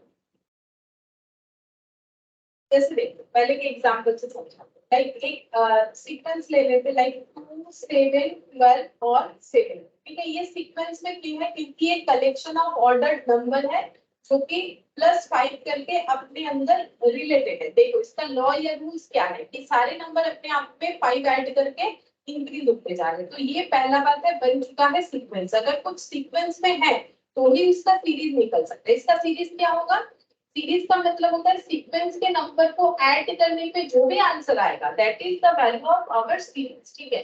तो सीरीज कितना आ रहा है 7 + 2 9, 9 + 12 + 17, 9 + 12 + 17, तो ये हो गया 38, ठीक है। अच्छा, अब इसी चीज को हम लोग फॉर्मूला से सीखेंगे, ये तो हम लोगों ने कैलकुलेट करके देखेंगे, इसी चीज को फॉर्मूला में सीखेंगे। देखो आसान है, फॉर्मूला बोल के इतना टेंशन नहीं। ये हो गया सम, ये एस ऑफ एन लिखेंगे, इसे एस ऑफ एन से डिनोट किया जाता है। एस ऑफ एन का मतलब, एस ऑफ एन का मतलब है कि सम ऑफ द नंबर्स, ठीक है, sum of the numbers. S of N का मतलब होता है सम ऑफ द नंबर्स। अब हम लोग देखो यहाँ पर सम ऑफ द नंबर का फॉर्मूला क्या है, n/2 into a plus l, ठीक है, ये फॉर्मूला है। क्या इस पे पुट करने से 38 आएगा? आएगा, 38 आएगा। देखो चेक करते हैं, n का मतलब क्या होता है नंबर ऑफ टर्म्स, तो यहाँ पर नंबर ऑफ टर्म्स कितना है 1 2 3 4, ठीक है। n का मतलब नंबर ऑफ टर्म्स, तो टोटल 4 टर्म्स है। जैसे यहाँ भी देखो n का मतलब नंबर ऑफ टर्म्स, जिस टर्म्स का हम लोग कैलकुलेशन कर रहे हैं। तो एस ऑफ 4, हमें 4 नंबर के एडिशन निकालने हैं, तो एस ऑफ 4 निकालना है। तो 4/2, क्योंकि n का वैल्यू 4 फॉर्मूले के हिसाब से 2, a का मतलब 2 है, एल का मतलब है लास्ट टर्म जो कि 17 है, ठीक है। हम पहले समझा रहे कि दोनों से आंसर आता है कि नहीं, आ तो जाएगा, तुम लोग को भी समझ में आ रहा है, फॉर्मूला बना हुआ है तो आ ही जाएगा, लेकिन थोड़ा सा समझो। ये 2 हो गया और यहाँ पर 19, तो ये कितना आ गया 38 आ गया 38। तो ये फॉर्मूले में ए मतलब वही सेम बात है, फर्स्ट टर्म, कोई अलग बात है नहीं। एल का मतलब, एल का मतलब लास्ट टर्म, कोई अलग बात नहीं है। एल का मतलब लास्ट टर्म, ठीक है। ए हम लोगों ने पहले सीखा है, एल अभी सीखा है, लेकिन एल भी देखो नाम से पता चलेगा, एल का मतलब हो गया फर्स्ट टर्म, ठीक है। और एन का मतलब हमेशा नंबर ऑफ टर्म, ये भी हम लोग का जो है नोन फैक्ट हो गया। अननोन यहाँ पर एल का मतलब था, वो मैंने अभी बताया, देखो तुम लोगों को एल का मतलब हो जाएगा लास्ट टर्म, ठीक है। अच्छा, इससे हम लोग का आंसर आ गया। तो एस ऑफ एन का हम लोग का एक सोल्यूशन निकल के आया कि 38 होता है। अच्छा, इसका ना और एक फॉर्मूला है, वो हम तुम लोग को समझाते हैं, क्योंकि दोनों फॉर्मूले का क्या जरूरत है, क्या हमें दोनों फॉर्मूले का जरूरत है? हाँ, दोनों फॉर्मूले का जरूरत है। जब हमारे पास क्वेश्चन में लास्ट टर्म नहीं रहेगा, लेकिन हमें सम ऑफ द सीक्वेंस निकालने के लिए बोला जाएगा, यानी सीरीज कैलकुलेट करने के लिए बोला जाएगा, तब हमें वो फॉर्मूला यूज करना पड़ेगा। वो ना एग्जाम्पल करने से या फिर कोई क्वेश्चन आने से तुम लोग को पता चल जाएगा। अभी हम लोग सीखते हैं कि वो फॉर्मूला कैसा है, लेकिन वो फॉर्मूला जो है ना इसी से इलाबोरेट हुआ है। देखो हम बताते हैं यहाँ पर। तो नेक्स्ट, ये फॉर्मूला तो एक हम लोग का हो गया, दूसरा लिखते हैं। S of n equal to n/2 into a plus l, इसी से हम इलाबोरेट करके समझाएंगे। n/2, अच्छा a, अब लास्ट टर्म को हम लोग बोल सकते हैं कि tn, लास्ट टर्म को हम लोग बोल ही सकते हैं tn, फर्स्ट टर्म को a बोलते हैं, लास्ट टर्म को क्या बोलेंगे tn बोलेंगे। जैसे ये t1 है, t1 t2 t3 dot dot करके कहां तक जाएगा, tn तक जाएगा। T1, ये देखो ये एकदम पहले समझाया ना मैंने, T1 T2 T3 dot dot करके Tn तक जाएगा, यानी पहला टर्म T1 और लास्ट टर्म क्या हो जाएगा Tn, ठीक है, ठीक है।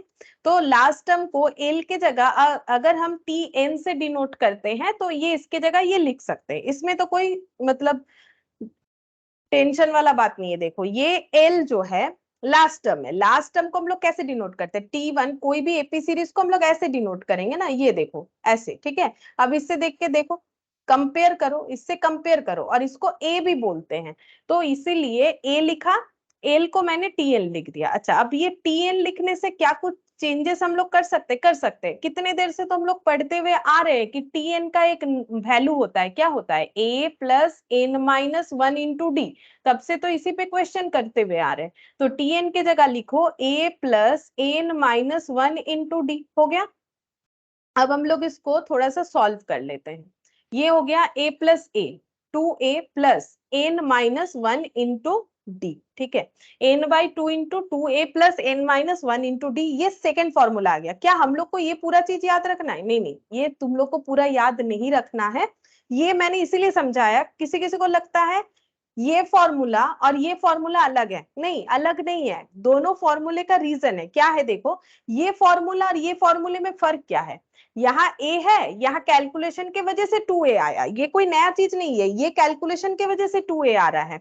तो फिर इसका एप्लीकेशन और इसका एप्लीकेशन क्या अलग अलग होगा? बिल्कुल। कब? जब मान लो हम लोगों को बोला है एपी सीरीज का एपी सीरीज कैलकुलेट करने, मतलब हमें सम करना पड़ेगा, बट लास्ट टर्म मिसिंग है, क्वेश्चन में लास्ट टर्म मिसिंग है, तो हम लोग ये वाला फॉर्मूला यूज करेंगे, क्योंकि ये formula without information of last term काम कर जाएगा। देखो इस फॉर्मूले को अप्लाई करने के लिए एन पता होना चाहिए, ए पता होना चाहिए और डी, ठीक है। यहाँ क्या क्या पता होना चाहिए? एन, ए और डी। लेकिन इस फॉर्मूले को करने के लिए एन भी पता होना चाहिए, ए भी पता होना चाहिए, एल पता होना चाहिए, ठीक है।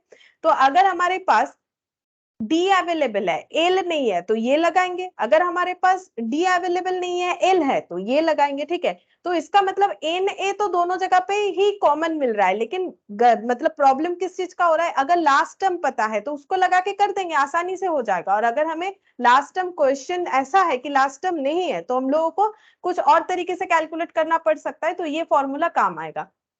वो तो देखो कैसे पता चलेगा इसका एप्लीकेबिलिटी, जब हम लोग क्वेश्चन सॉल्व करेंगे तो ही पता चलेगा इसका एप्लीकेबिलिटी क्या, ठीक है। तो यहाँ पर देखते हैं कोई क्वेश्चन है कि नहीं। अच्छा चलो, हम ये क्वेश्चन यहाँ पर शायद है, ये वाला क्वेश्चन है।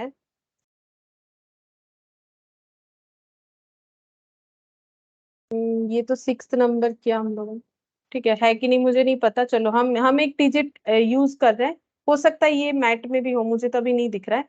6, 10, 14 और 18 डॉट डॉट, इसमें बोला है एस 22 निकालो, ठीक है। क्वेश्चन में बोला है फाइंड एस 22। जब भी बोलेगा एस 22, इसका मतलब sum of the 22 terms, sum of 22 terms, इसका मतलब ये हो गया। तो एस 22 निकालने के लिए हम लोग कौन सा फॉर्मूला यूज करें? देखो n/2 दोनों फॉर्मूले में कॉमन है, a प्लस कौन सा फॉर्मूला यूज करें बोलो? एल से निकलेगा या फिर ये वाला यूज करना चाहिए, सेकेंड वाला? सेकंड वाला। सेकेंड वाला, बिकॉज ए है ही नहीं, सॉरी एल है ही नहीं हम लोगों का, ठीक है। एल है नहीं हम लोग का, तो फिर हम लोग एल कैसे निकालेंगे? एल तो नहीं निकाल सकते हैं, तो हम लोग सेकेंड वाला यूज करेंगे, ठीक है। अच्छा, अब सेकेंड वाले के लिए देखो क्या लिखेंगे यहाँ पर। ए प्लस, देखो मुझे तो याद है, मुझे तो फॉर्मूला याद है, तुम लोग को याद करना पड़ेगा। और वो कैसे होगा? मेरे साथ साथ अगर तुम लोग लिख रहे हो ना, तो ऑटोमेटिक वो दिमाग में स्टोर हो जाएगा।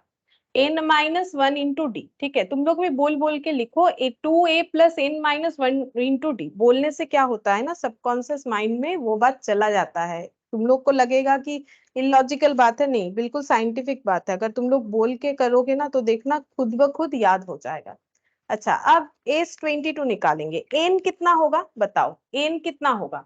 एस 22 निकालना है, मतलब सम ऑफ 22 टर्म्स, एन कितना लिखे? क्या हमारे पास एन का वैल्यू अवेलेबल है?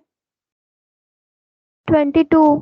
22, करेक्ट। और ए कितना? 6। 6। फिर एन का वैल्यू तो वही रहेगा 22। और डी, डी कैसे निकालेंगे? Any term minus previous term, कोई भी स्टार्टिंग का 2 लेके कैलकुलेट करना चाहिए, आगे पीछे ज्यादा भाग के फायदा है नहीं, ठीक है। पहला 2 से कर लो, वही हैबिट रखो, नहीं तो इधर उधर करोगे। वो तो हम समझाने के लिए बोल रहे हैं, किसी में भी करके देखो सेम होगा, लेकिन क्या हजारों में चेक करने जाए वो तो प्रॉब्लम होगा ना। पहले का 2 टर्म से करो तो जल्दी होता है। ये हो गया। अच्छा, अब कैलकुलेट कर लेते हैं, देखते हैं कितना आता है। 11, ये डिवाइड करने से 12, ये मल्टीप्लाई करने से 22 माइनस 1, 21 इंटू 4, देखते हैं कितना निकल के आता है। 84। तो 11 इंटू 96, 11 इंटू 96, 1056, 1056, ये कैलकुलेट हो गया, ठीक है।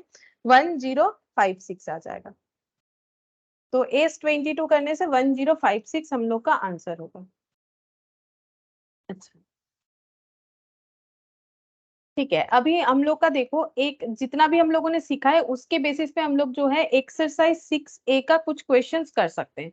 तो देखो हम फॉर्मूला बता देते हैं, अभी हम लोगों ने क्या क्या फॉर्मूला सीखा है उसी पे हम लोग क्वेश्चन कर सकते हैं। यहाँ पर हम लाइन बाय लाइन फॉर्मूला को लिख देते हैं, ठीक है, तुम लोग भी चाहो तो लिख लो क्या क्या फॉर्मूला हम लोगों ने यहाँ पर पढ़ा। 3 फॉर्मूला मेनली हम लोगों ने यूज किया। Tn equal to a plus n minus 1 into D.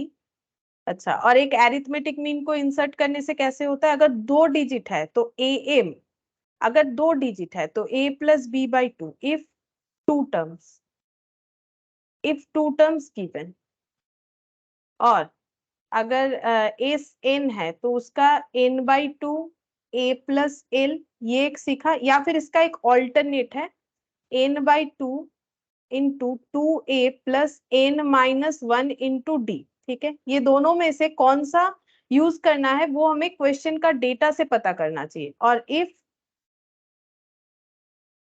If A number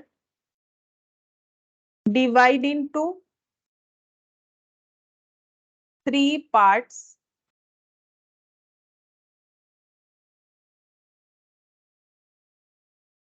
that is it transferred to AP, that is it transferred to AP, then कैसे बनेगा, a plus a minus D, a और a plus D, ऐसे करके हमें करना चाहिए। ठीक है, तो ये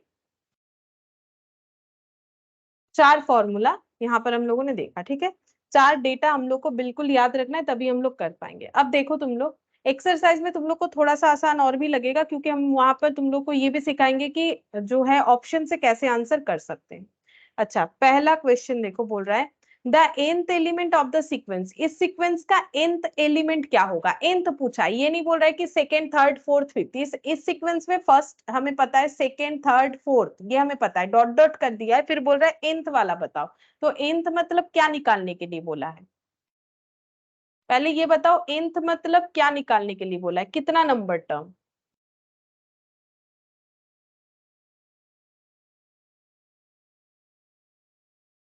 बोलो nth मतलब कितना नंबर।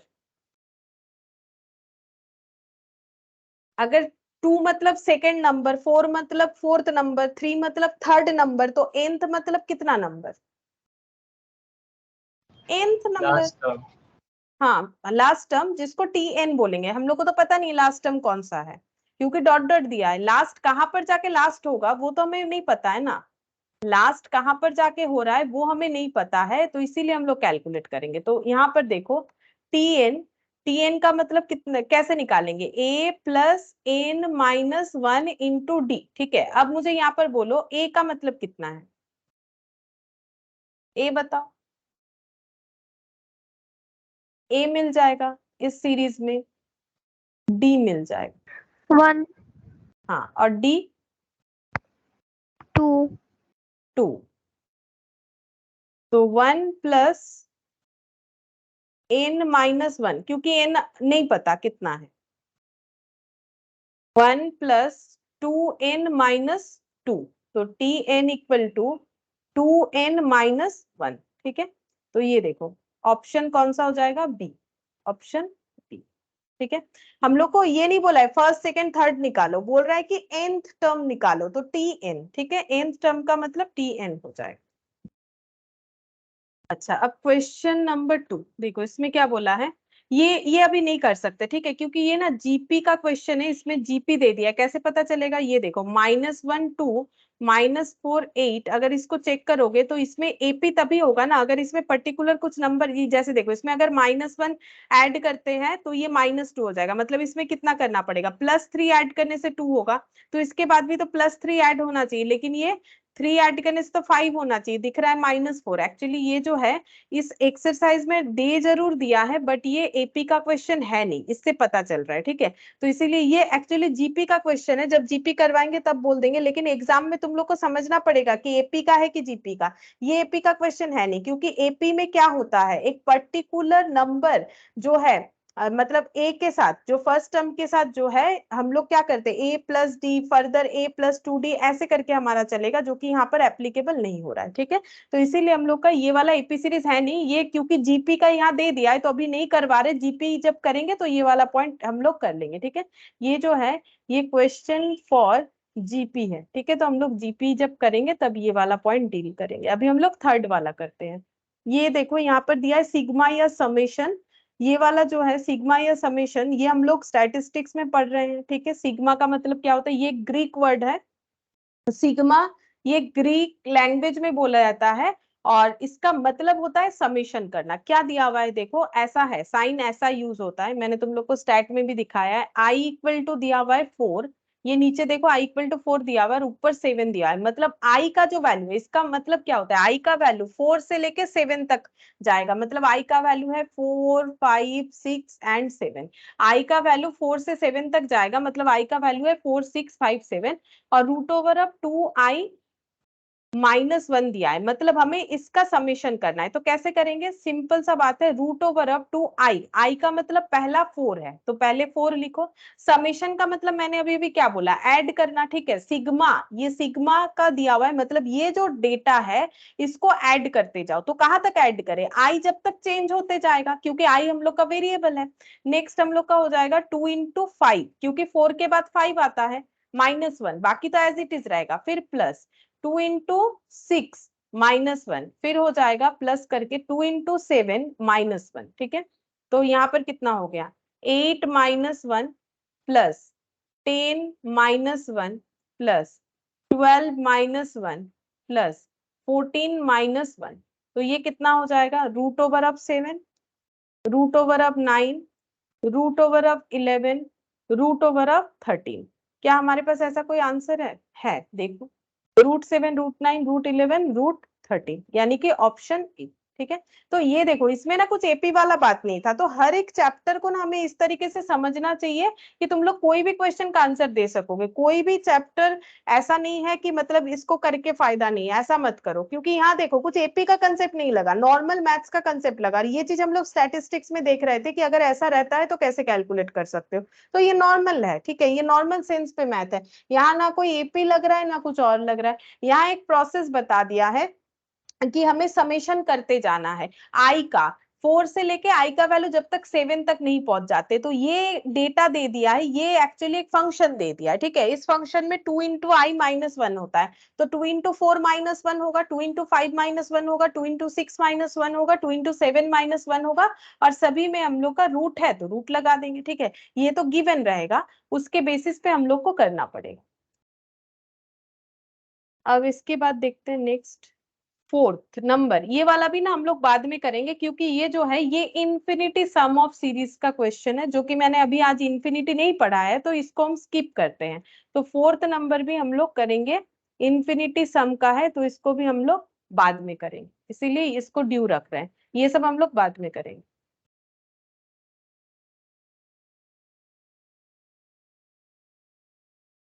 फिफ्थ नंबर बोल रहा है the first term of the sequence when nth term tn is n square minus 2n, क्या बोला है देखो, क्वेश्चन को पढ़ो। क्वेश्चन देखने में थोड़ा सा डरावना लगेगा, इतना सारा प्लस है माइनस है, लेकिन अगर तुम लोग थोड़ा सा कंसेंट्रेशन रखोगे तो समझ में जरूर आएगा। बोल रहा है कि first 3 term of the sequence when nth term tn is n square minus 2n r। ठीक है, बोल रहा है कि कोई भी सीक्वेंस का फर्स्ट 3 टर्म कितना होगा अगर लास्ट टर्म इतना है। अच्छा, इसको हम लोग दो तरीके से समझ सकते हैं। पहला है कि अगर कोई गिवन डेटा, जैसे ऑप्शन ए है, ऑप्शन बी है, ऑप्शन सी है, डी का छोड़ो, ये नन ऑफ दिस है, अगर किसी को फॉर्मूला याद रखने में दिक्कत होता है, देखो वहां तो बहुत सारा क्वेश्चन एपी से नहीं आएगा, कुछ क्वेश्चंस आएगा। ठीक है, तो आ भी सकता है, अब नहीं भी आ सकता है, जीपी से आ गया, ऐसा भी हो सकता है। अब वो तो कोई गारंटी नहीं ले सकते हैं कि कितना आएगा क्या नहीं आएगा। तो ये देखो n स्क्वायर माइनस 2n, इस चीज को एक बार छोड़ो, बोल रहा है कि कोई एक सीक्वेंस है जिसका फर्स्ट 3 टर्म्स कितना, फर्स्ट 3 टर्म्स कितना होगा अगर लास्ट टर्म यानी tn इतना है। अच्छा, तो इससे ये चेक करो क्या ये एपी में है, क्या ये एपी में है या फिर ये एपी में है। अगर ये तीनों में से जो एपी में है वही मेरा आंसर होना चाहिए, क्योंकि फर्स्ट थ्री टर्म्स तो बोल रहे हैं सीक्वेंस है, सीक्वेंस है तो एपी में हो सकता है या जीपी।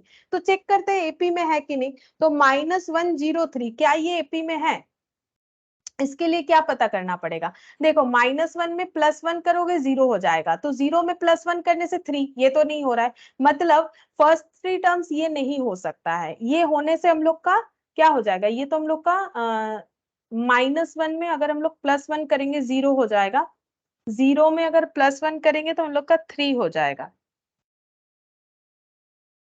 ऐसे तो हम लोग का शायद कोई एक सेकंड रुको। First three terms of the sequence, इस सीक्वेंस का first three terms when nth term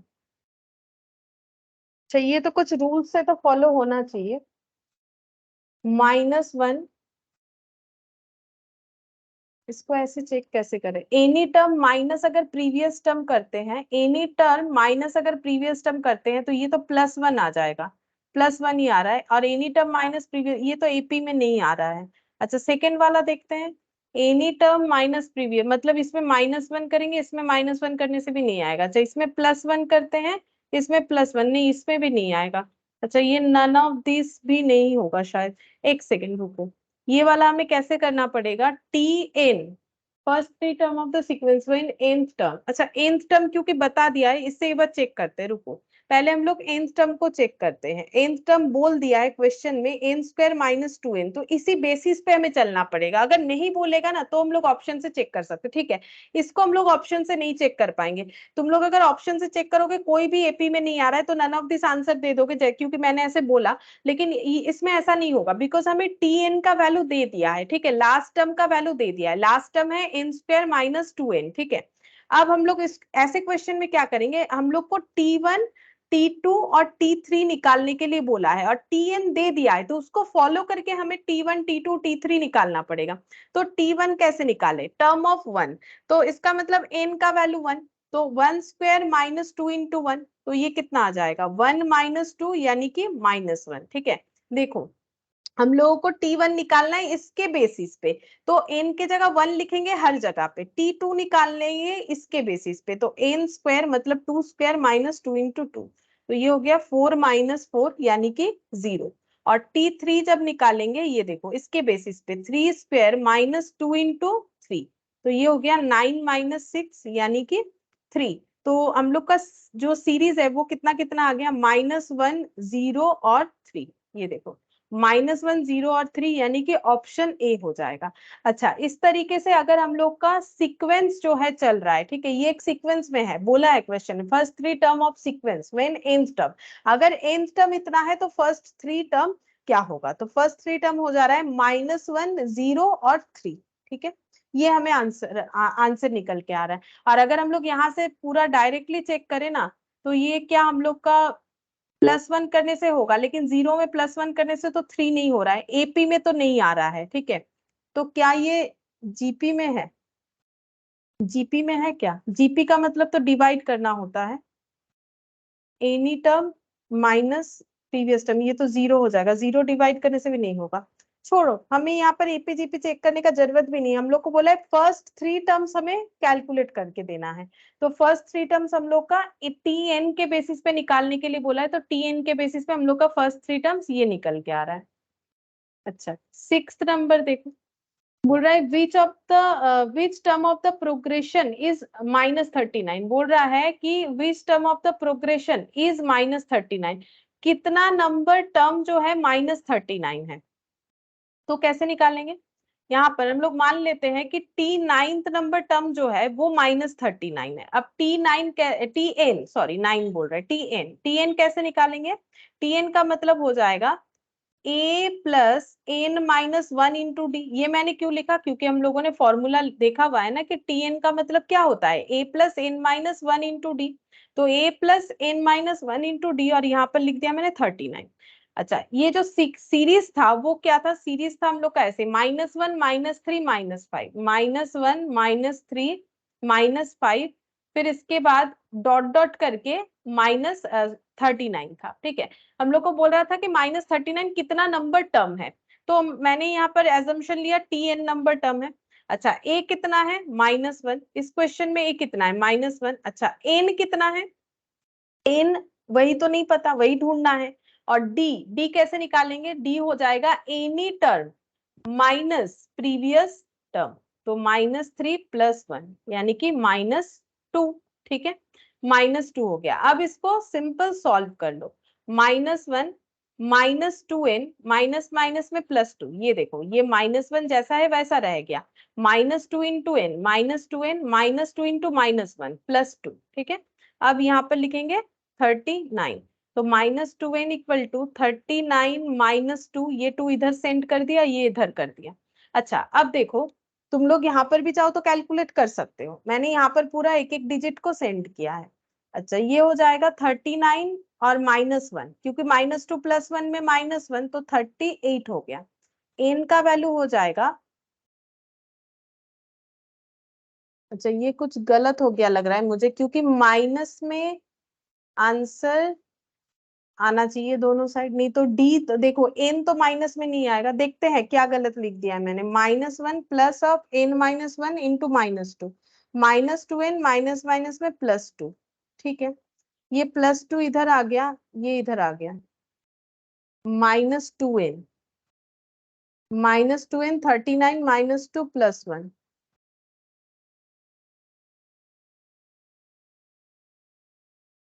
कुछ तो गड़बड़ हो गया, एक सेकंड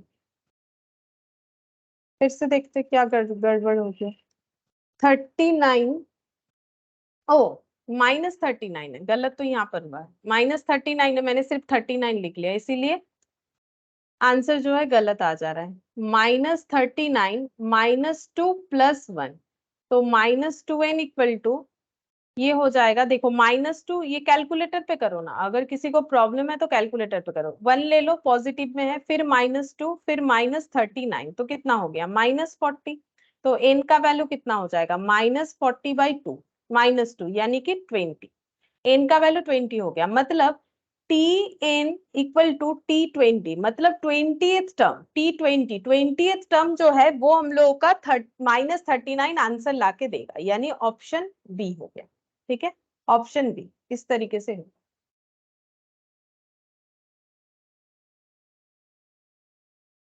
फिर यहाँ पर बोला है, देखो the value of x such that 8x + 4 6x - 2 2x + 7 will form an AP. बोल रहा है कि x का ऐसा क्या वैल्यू होना चाहिए ताकि ये जो डेटा है ये एपी बन जाए। ठीक है, ये जो डेटा है ये एपी बन जाए। अब देखो इसमें क्या कर सकते हो तुम लोग, चेक कर सकते हो एक एक ऑप्शन को पुट करके, लेकिन उसमें काफी टाइम लगेगा। ये 15 को यहाँ पर पुट करके देखोगे, फिर यहाँ पर पुट करके देखोगे, फिर यहाँ पर पुट करके देख सकते हो कि जो सीरीज निकल के आ रहा है वो एपी हो रहा है कि नहीं, लेकिन इसमें टाइम लगेगा। ये देखो 15 × 8 ऐसे हो जाएगा, 15 × 8 + 4 124 आया। अच्छा फिर 15 × 6 -2, तो कितना आ गया 88। उसके बाद आ जाएगा 15 × 2 30 + 7 37। अच्छा अब ये हम लोग का एपी में है कि नहीं, ये कैसे पता कर सकते हैं, ये यहाँ पर डिफरेंस वगैरह देख के पता चल जाएगा। 124 - 88 करने से कितना आएगा 36 आ रहा है, मतलब इसमें अगर हम लोग 36 लेस करेंगे तो 88 आएगा। 124 में अगर 36 लेस करेंगे तो हम लोग का 88 आएगा। अच्छा 88 में 36 लेस करने से क्या हम लोग का 37 आएगा, नहीं आएगा। इसका मतलब ये एपी फॉर्म नहीं कर रहा है, यानी 15 हम लोग का सही आंसर नहीं हो रहा है। ठीक है, ये देखो इससे ये कंफर्म हुआ 15 नहीं हो रहा है। क्या 2 से चेक करें, चेक करके देख सकते हो। 2 से अगर चेक करेंगे तो 18 × 2 16, 16 + 4 20 हो गया। 2 × 6 12 - 2 10 हो गया। 2 × 2 4 + 7, ये देखो 4 + 7 ये हम लोग का 11 आ गया। अच्छा 10 से 20 -10 करके, अच्छा 10 में -10 करेंगे तो 0 हो जाएगा। इसका मतलब जो ऑप्शन बी है वो भी सही नहीं है, क्योंकि अगर हम लोग x का वैल्यू 2 लेते हैं, इस पे अप्लाई करते हैं, तो वो हमारा एपी नहीं बन रहा है। आप 15/2 से चेक करो, तो 8 × 15/2, तो 8 × 15 डिवाइडेड बाई 2 करने से आता है 60, 60 + 4 64। ठीक है, इस पे अप्लाई कर रहे हैं, ये देखो 64। अच्छा 2 × 15/2, 2 × 15/2 यानी 15 ही आएगा, 15 - 2 13। अच्छा, फिर 2 इंटू 15/2 यानी 15 प्लस 7 आ जाएगा, ये कितना हो गया 22। अब चेक करते हैं 64 से 13 कैसे जा सकते हैं, 13 माइनस 64 करते हैं माइनस 51 करके, ठीक है। अच्छा, अब यहाँ पर चेक करते हैं 64 माइनस 51 करने से क्या 13 आता है, हाँ आता है। अब 13 में अगर हम लोग कितना माइनस करेंगे, 13 में अगर हम लोग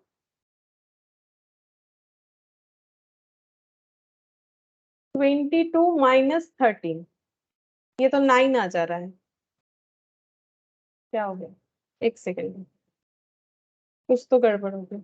यहाँ पर 8x प्लस 4 चेक करते हैं, सी वाले ऑप्शन से ही चेक करते हैं, रुको। 8x प्लस 4 ये 15/2 है ना, तो शायद कैलकुलेशन में गलत हो गया होगा, देख लेते हैं एक मिनट। यहाँ पर 8x प्लस 4 इसमें चेक करते हैं 8 इंटू 15/2, फिर तुम लोग को डिटेल्स में भी बताते हैं कैसे करके कर सकते हैं। तो ये हो जाएगा हम लोग का 64। अच्छा, 6x माइनस 2, तो 6 इंटू 15/2 माइनस 2, तो ये हो गया 45 माइनस 2 यानी कि 43। अच्छा, कुछ कैलकुलेशन गलत हुआ था, 43 आया, अब शायद सही आया है। 2x प्लस 7, 2 इंटू 15/2 माइनस 2, तो ये हो जाएगा 15 माइनस 2 यानी कि 13। तो 64 ये आ रहा है, 64, 43 और 13 यहाँ पर लिखे। ये देखो ऑप्शन सी से चेक किया, मैम 64, 13 नहीं 22 होगा। 22, 2x प्लस 7। अच्छा,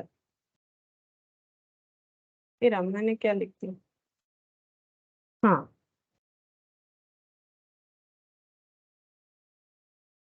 2x प्लस 7, हाँ 22 होगा।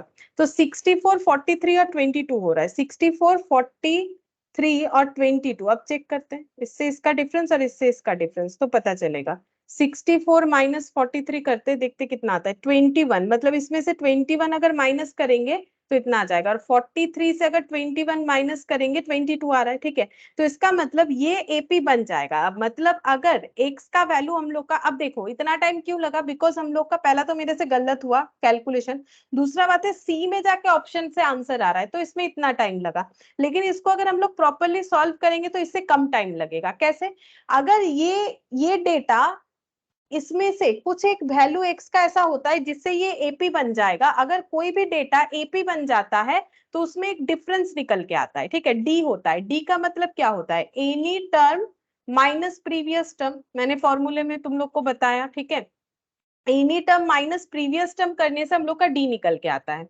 अब गिवन जो क्वेश्चन में सीरीज है वो कुछ हम लोग का ऐसा है, 8x plus 4 comma 6x minus 2 comma 2x plus 7, बोल रहा है कि इसमें x का वैल्यू ऐसा क्या हो ताकि हम लोग का ये एपी बन जाए। तो एपी बनेगा तो any term minus previous term D होगा। अच्छा, अब एनी टर्म हम लेते हैं 6 माइनस 2, इसका प्रीवियस टर्म लेते हैं 8x प्लस 4, ठीक है। अच्छा, अब इससे हम लोग डी कैलकुलेट करेंगे तो डी कितना आ जाएगा, 6x minus 2 minus 8x minus 4, तो यहाँ पर आंसर आएगा 2x माइनस 6, ठीक है, 2x माइनस 6 आ गया। अच्छा, अब देखो यहाँ पर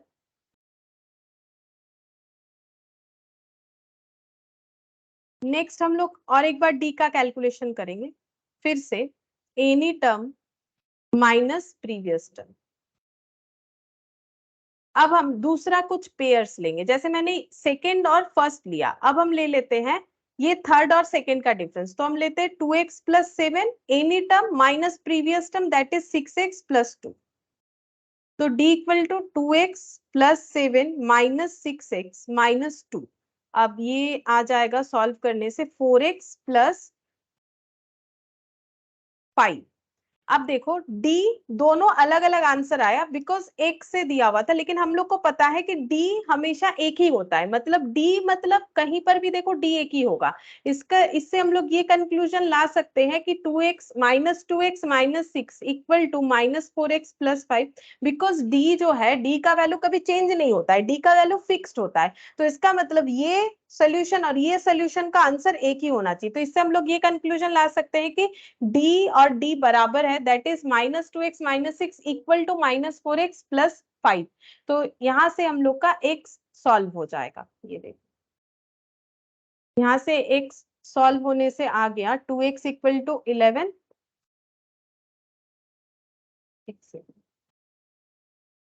फिर से शायद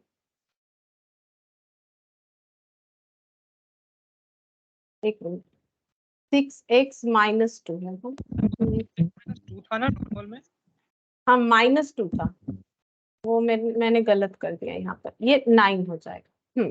9 हो जाएगा। अब देखो ठीक है, -4x प्लस 9 होगा, कैलकुलेशन आज थोड़ा गलत हो जा रहा है बार बार, 9 हो जाएगा। ठीक है, तो यहाँ पर -2x प्लस 4x और ये हो जाएगा हम लोग का 9 प्लस 6, 9 प्लस 6 हो गया 15। तो x इक्वल टू 15/2, जो कि हम लोग ऑप्शन से भी देख सकते हैं। अब देखो जिसको जो चीज कंफर्टेबल हो, इसमें तुम लोग को थोड़ा सा याद रखना पड़ेगा, लेकिन हम इसीलिए बता रहे, किसी को अगर फॉर्मूला में थोड़ा भी दिक्कत हो रहा है, मतलब देखो अब एक होता है ना माइंड सेटअप, तुम लोग पहले से बना लेते हो कि मैथ्स मतलब बहुत टफ है, करना नहीं है, तो उसमें दिक्कत होता है। ठीक है, अगर माइंड को ऐसा नहीं बनाओगे तो दिमाग थोड़ा बहुत सुनेगा, ऐसा नहीं है कि नहीं सुनेगा। ठीक है, तो अब ये भी चेक करके देख सकते हो या ऑप्शन से भी देख सकते हो। अब ऑप्शन से क्या होगा, उससे तो आराम से निकल ही जाएगा, इसीलिए मैंने बता दिया। बाई चांस एग्जाम में नहीं याद आ रहा है, ऐसा कोई क्वेश्चन आ गया तो करके आ सकोगे ना। अगर ये कंसेप्ट नहीं भी याद आ रहा है, ये याद आए तो भी ठीक है, इससे कर लो तो भी ठीक है, करने से मतलब है, क्योंकि एमसीक्यू है ना, पूरा सॉल्व तो करके दिखाना है नहीं, आंसर निकालने से मतलब है।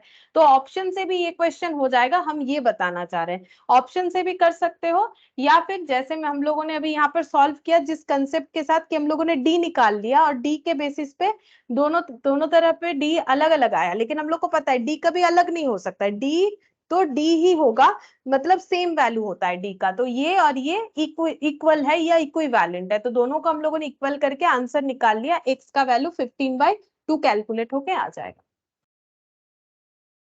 अच्छा, अब हम लोग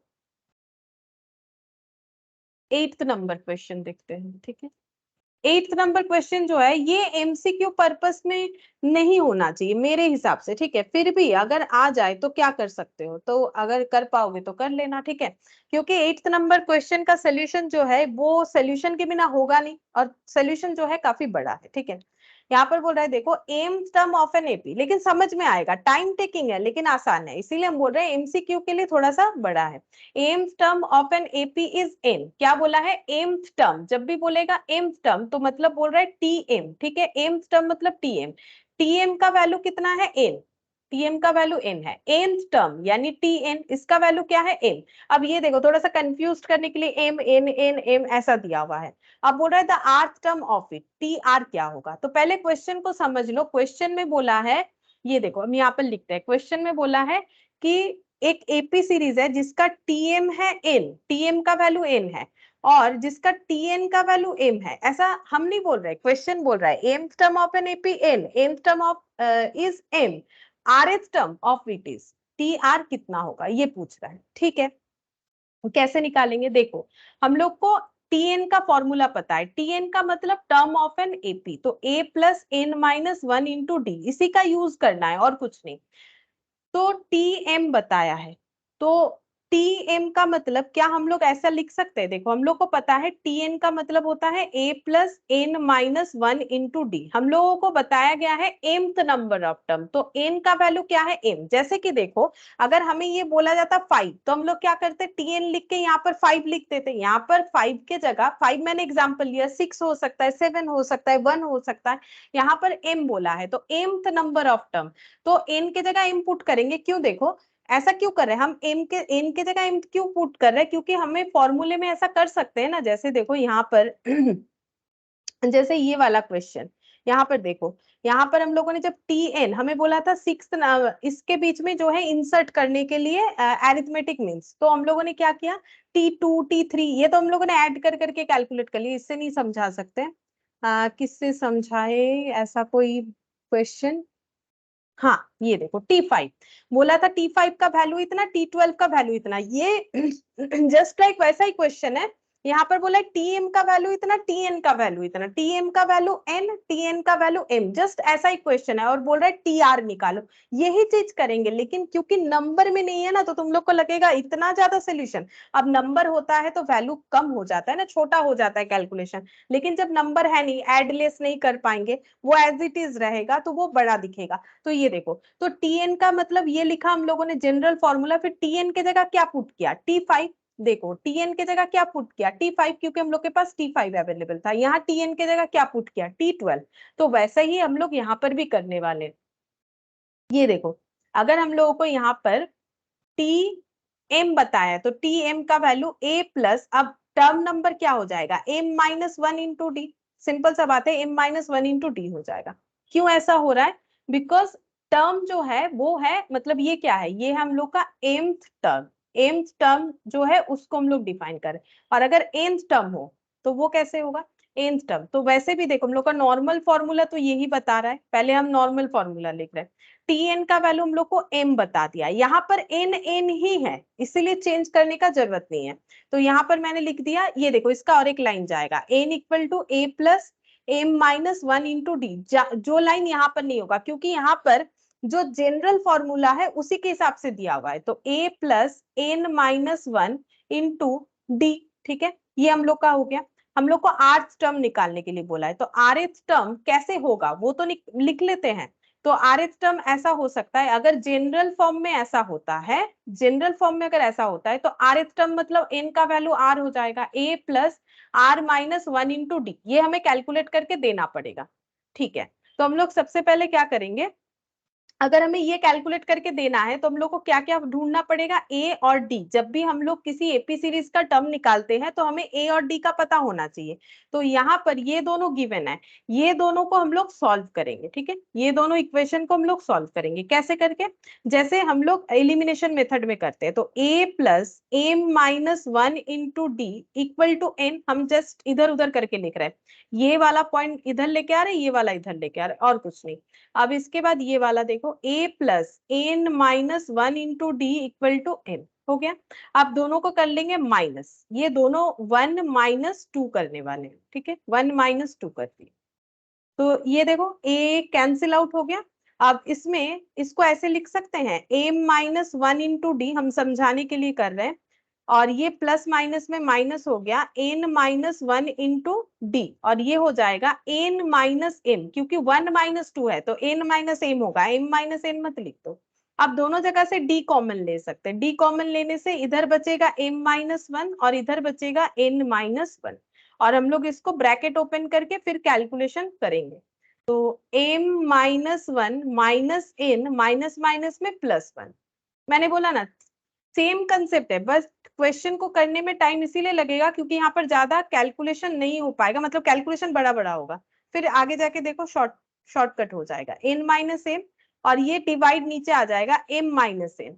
अब यहाँ पर अगर माइनस को कॉमन ले लेते हैं यहाँ से, तो n माइनस एम हो गया, यहाँ से माइनस कॉमन ले लो तो ये क्या हो जाएगा, ब्रैकेट में माइनस एन, कैसे चेक करेंगे सही हुआ है कि नहीं, माइनस एन माइनस माइनस में प्लस एन, ऐसे करके, तो ये कैंसिल आउट हो जाएगा।